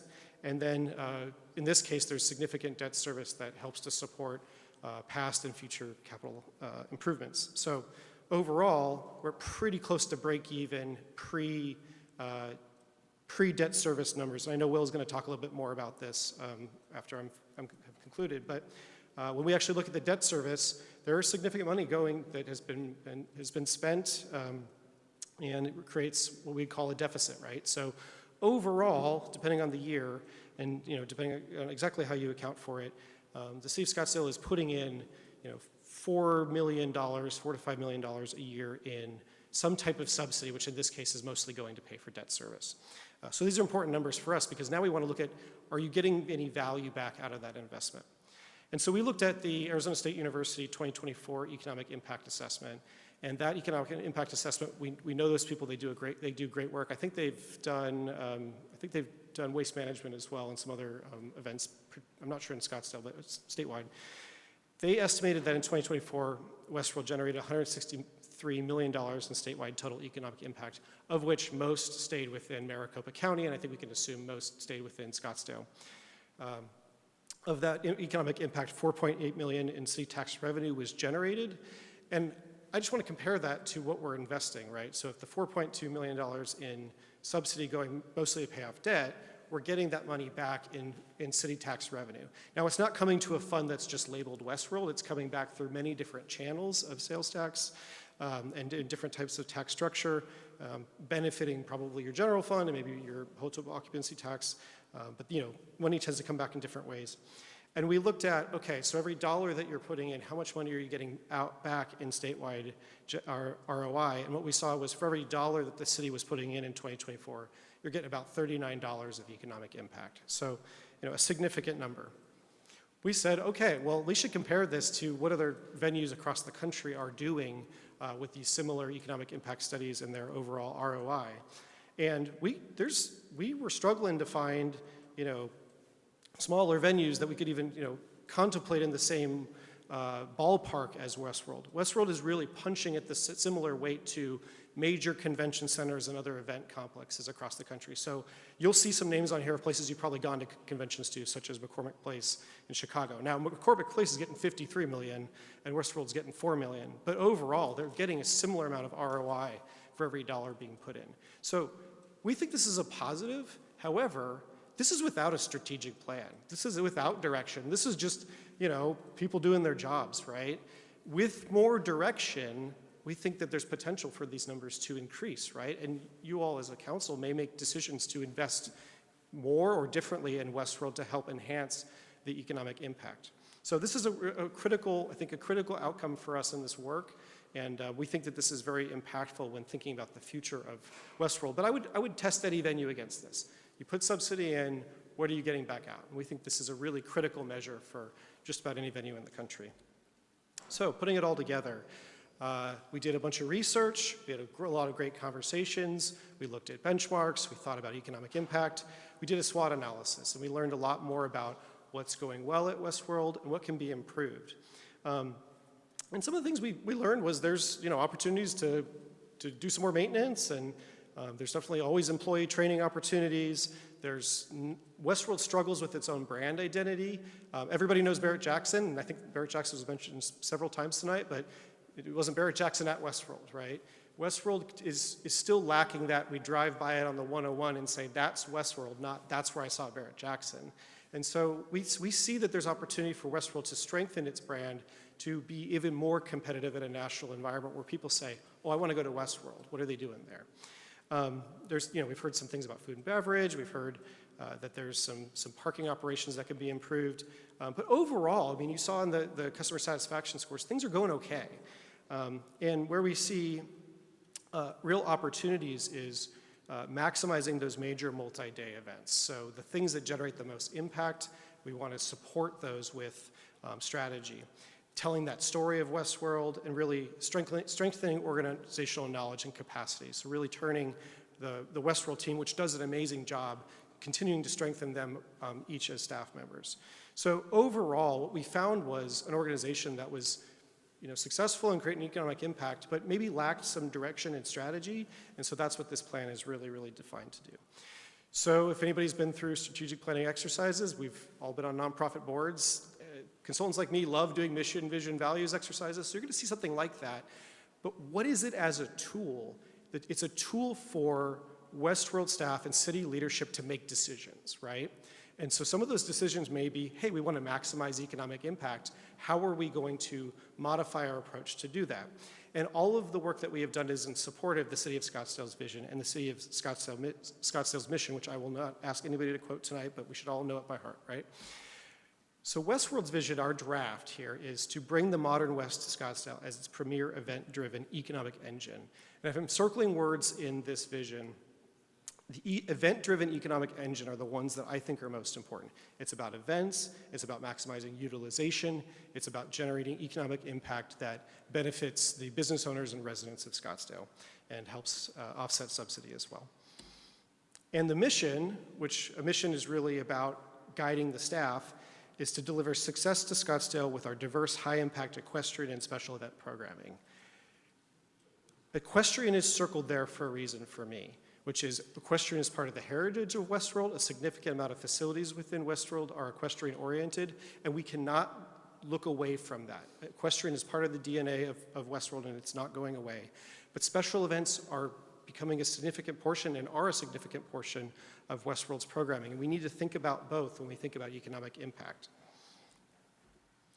And then values, and this is what Will and his team are going to be really thinking about when they do their jobs. They're going to be accountable, they're going to be flexible, they're going to be collaborative, they're going to be service-oriented, and I think most importantly, they are stewards of public dollars and public trust and need to ensure that as city representatives, when it comes to the event world, they're ensuring that they're doing their very best to manage all forms of risk to guests, clients, and city assets. So you take a strategic plan, you start at the vision, you get all the way into strategic priorities, and then you get down to objectives and tactics. We're not going to show you the objectives and tactics tonight. That'll be like probably 50 more slides. We're not going to do that. But I think we'll be circulating a draft plan, so you'll get all that. But if we're kind of organizing all of the objectives and tactics into major buckets, we have compete for the best, strengthen and unify our organization, engage the city and the region, and plan for the future. So some examples from each of these bullets. So compete for the best is really about, hey, let's maximize that multi-day event utilization and expand our economic impact and reach. So evaluating new events that might be coming in based on not just can we do it, but also is it going to maximize economic impact for our community, because dates are a perishable asset and we only have so many. Some examples of strengthen and unify our organization. We think that there's opportunities for venue management training for Westworld staff. They do a really great job. There are some amazing national resources for them to continue to enhance their skills. Engaging city and the region, I talked about the brand of Westworld. And finally, planning for the future. Will talked about the infrastructure plan as a potential plan for the future. We think there's lots of other plans that need to be created and planning processes that need to be conducted to get Westworld on track when it comes to ensuring that it's maximizing its value. So that's the fun stuff. Now you get KPIs. And we truly believe in a strategic plan that KPIs are critical. And in our tactics, every single tactic that we recommend has to be measurable and something that Will and his team can report on either internally or externally. So you get a few previews today.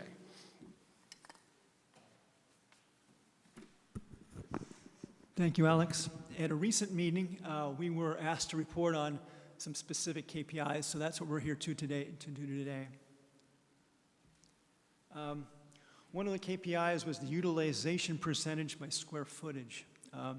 In the convention center industry, the optimal range is 65 to 75%, and in the equestrian facility industry, the optimal range is 55 to 65%. And we're kind of a hybrid between those two.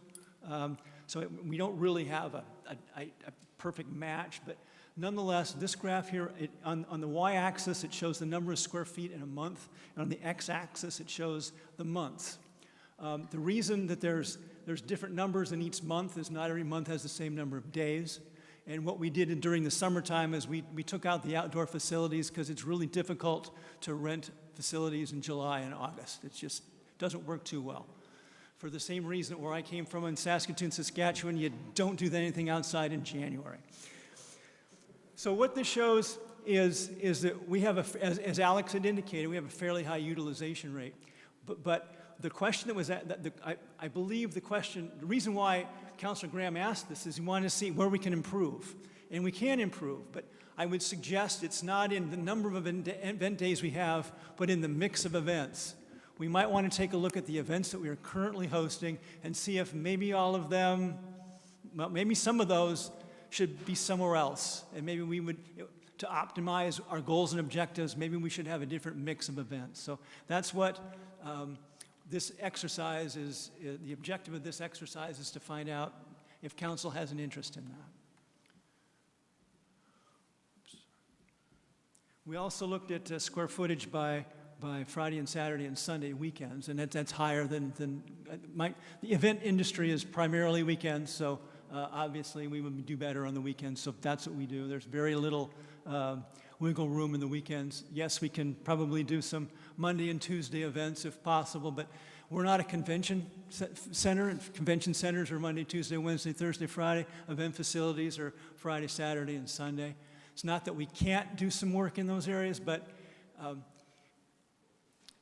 you can't grow pineapples in Montana. So that we need to try to focus on what we can do and what we're good at. It was also asked retention rate for events. I've never worked at a facility that has the retention rate that this facility has. We have events that have been coming back for 40 years, and that's something for us to be very proud of. The reason that we had 12% new events this past year is we brought on some new space, the South Hall, so I would contend that next year that number will be dramatically smaller. The one challenge with having so many return events is that we don't have any space for new events. So that's, as I mentioned earlier, that's something that collectively we need to figure out a way to identify events that we want to bring in and maybe make some room for them to accomplish the goals that we want to accomplish.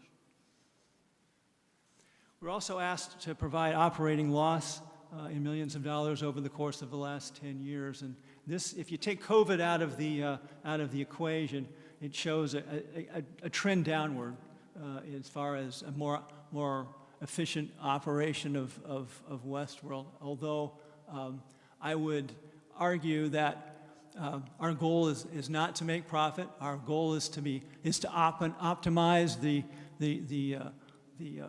resources that we have for public assembly facilities are not.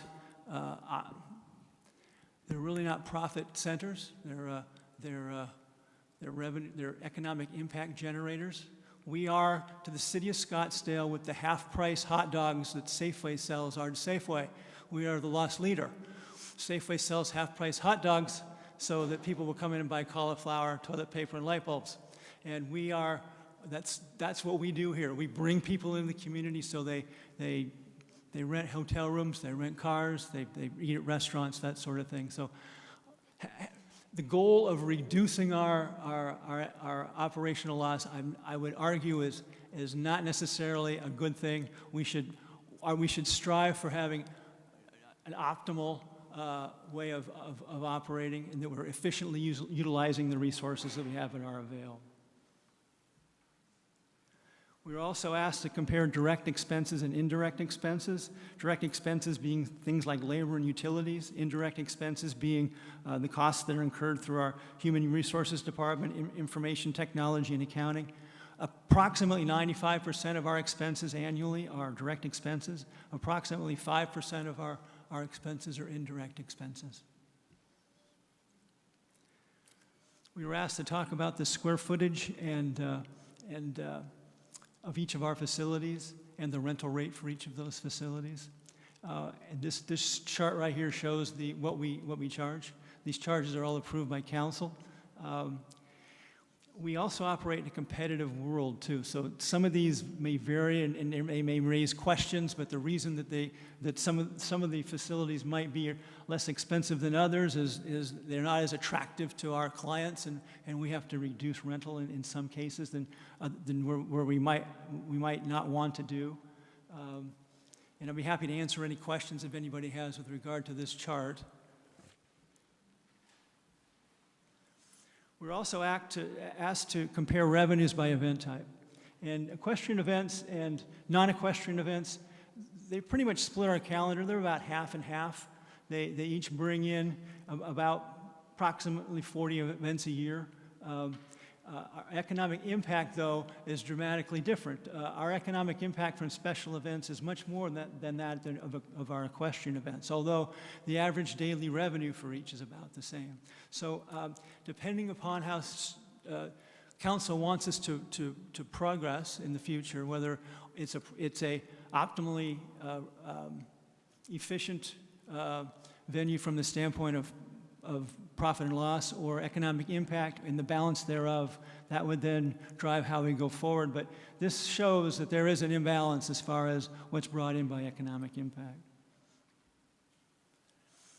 And we were also asked to take a look at our events and see which ones are actually moneymakers and which ones aren't. In the past, we haven't done that comparison, so it's a time-consuming comparison. But we're going to get all of our events compared, but we haven't got them all calculated yet. But this gives you kind of a rundown of various types of events. For example, our 4th of July event that returns 213% of our expenses in revenues. The La Mesa RV Show, they contribute 232% in revenue compared to our expenses, so certainly we make money on that. Other events like the Arabian Horse Association Breeders' Cup what we receive from them doesn't meet with what the revenues are. However, they're a long-standing event and an important event, and it certainly contributes to the city of Scottsdale. And the Best of the West rating, for example, the revenues exceed the expenses by 128%. Be happy to answer any questions that anybody might have. Thank you, Will. That's all very exciting. Councilman Graham. Very good presentation. Mr. Loftel, you have a sense of humor, don't you? Yeah, my wife might not say that, but I think I do. I thought those KPIs were illustrative, very helpful. And if you have more that you want, we'd be happy to get them for you. I think these are. No, I think this is a good start, because I was like, I was kind of sitting here and I was like, well, the first question I have is utilization, weighted utilization. If there's, say there's 1 million square feet, whatever it is, and if you're renting out 500,000 square feet, that's a half a day. You kind of answered that. You kind of answered that question. You kind of looked at that, didn't you? Yeah. And it was pretty favorable, pretty impressive, isn't it? Can I give you an example? Like today, for example, we have one horse show moving out and one moving in at the same time. We've got a horse show for 1,800 that's moving out and one with 3,000 that's moving in. So we're pretty busy today. And when we had the Phoenix Open, we had, although our indoor facilities and our stables weren't being used, but we had 12,000 cars there. We had $1 million of revenue. I know. And you can't rent the indoor facilities if you've got all of your parking lots filled with cars for the Phoenix Open. But that still, for the city of Scottsdale, is a very good investment. Yeah, you cannot overstate the complexities of managing. I mean, we're not like we do all types of events, and we have all types of clients, or tenants, I should call them. It's amazing the renewal rate that we have. Everybody wants to come back, don't they? Almost concerned that they're not charging them enough. What we have to be mindful of is that competing equestrian facilities, they provide monetary incentives to these shows. Yeah. And we can't. Yeah. So the only wiggle room that we have is to maybe give them a discount on rent and that sort of thing. I know. That's the only wiggle room Yeah. that we've got. If we had more time and we were kind of, brainstorming and all that, I would ask you questions like, what would you do if you had that field, that space for Westworld, and it was nothing there, and you could reimagine it? What would you do with it? Because we obviously have problems because everything's a legacy built on, and then jackhammered to it, and so that's for another time. Don't answer that question, please. Sorry, one quick. Mr. Keene. Yes. So the economic impact part of the evaluation for new events coming in, I think helps with the rent question, actually. Because maybe we're a little inexpensive on rent as compared to some of our competitors, and maybe that creates a little bit of an advantage for us in negotiating. But evaluating what the potential economic impact of that event coming in creates not necessarily rent, but more economic value for the city and direct tax coming back. So that's one way that I can kind of reconcile in my head. Okay, maybe we're a little cheap, but Yeah. there's some value there. So nobody expects this to be a moneymaker. These event venues aren't for that. Like you said, these are economic engines. I wish that we had something that said, okay, we expect a loss. That's fine. Like, taxpayers are going to bear a loss. What should that loss be? We don't know. Should it be X percentage of direct expenses? Should it be, I don't, but the taxpayers are writing a check from the general fund every year, and we're getting economic activity in return. So just because we're getting economic activity, we still expect a loss. It's a healthy tension between celebrating what it does, what it brings to our community, and being that self-imposed disciplinarian to say, what is success? Because we do expect a loss, but we don't know what that loss is.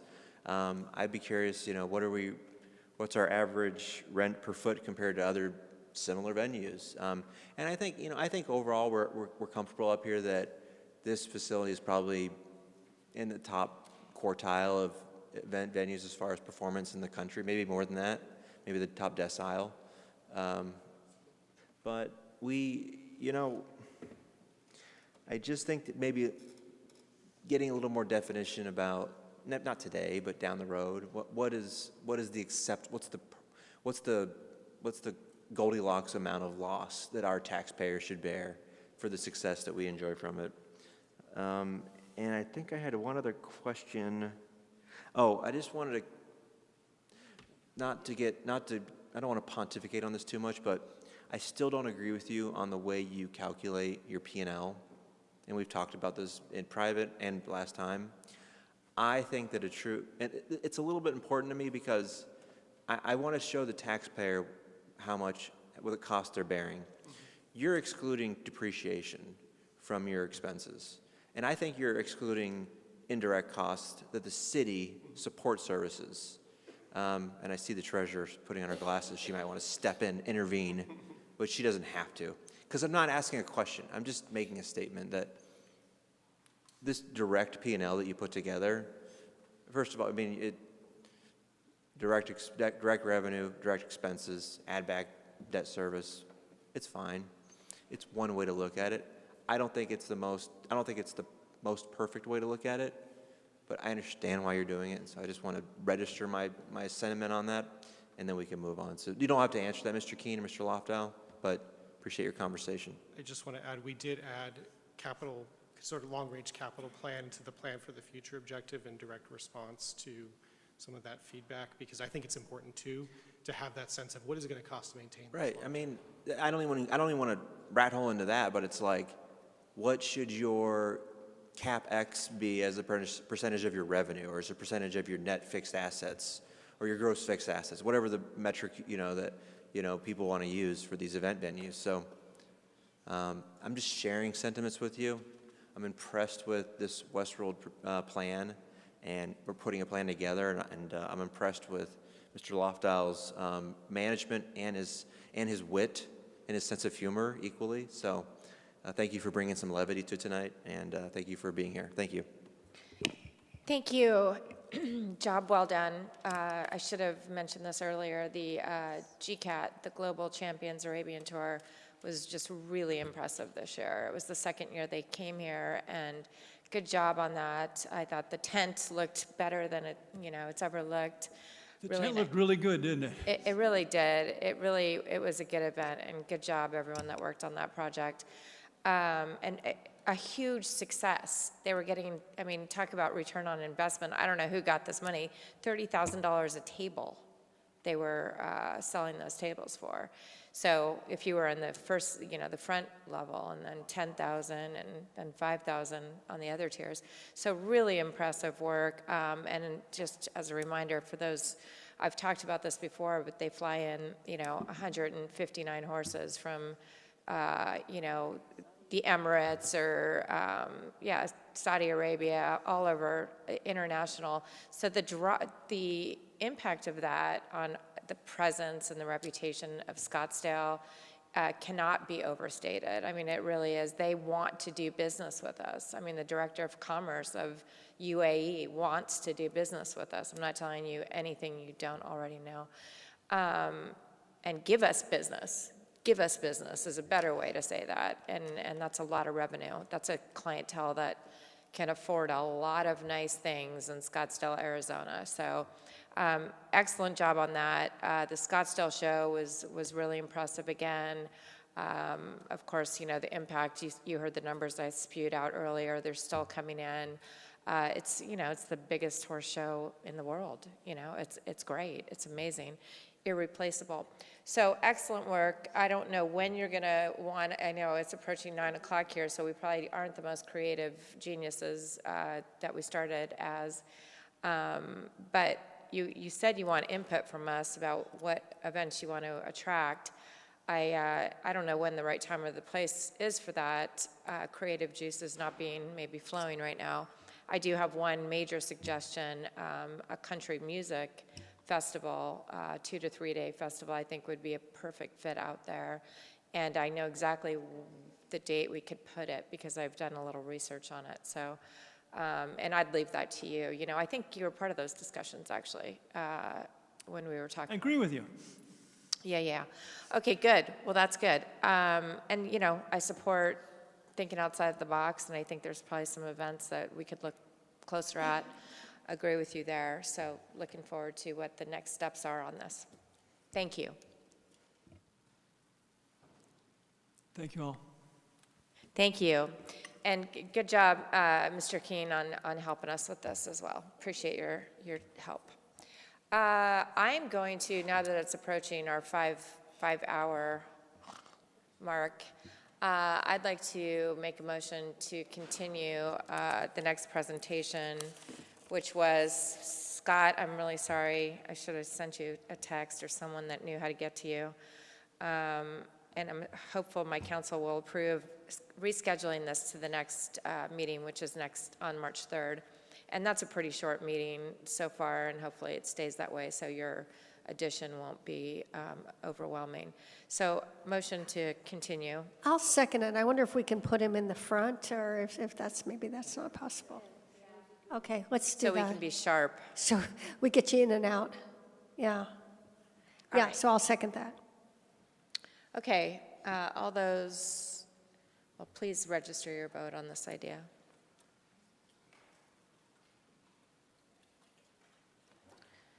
All right, well, that concludes our business. Oh, council member reports. Can we have some, nothing? Okay, we have one. Okay. I just want to give a shout out. You only have 10 minutes. Shout out to the Dumas family. They just opened Soul Fire Tacos in North Scottsdale. Myself and Councilwoman DeBascus went, and the food was excellent. So if you're in the air park, Soul Fire Tacos, new business, welcome to Scottsdale. Indeed, very nice. All right, move to adjourn. All right. Aye.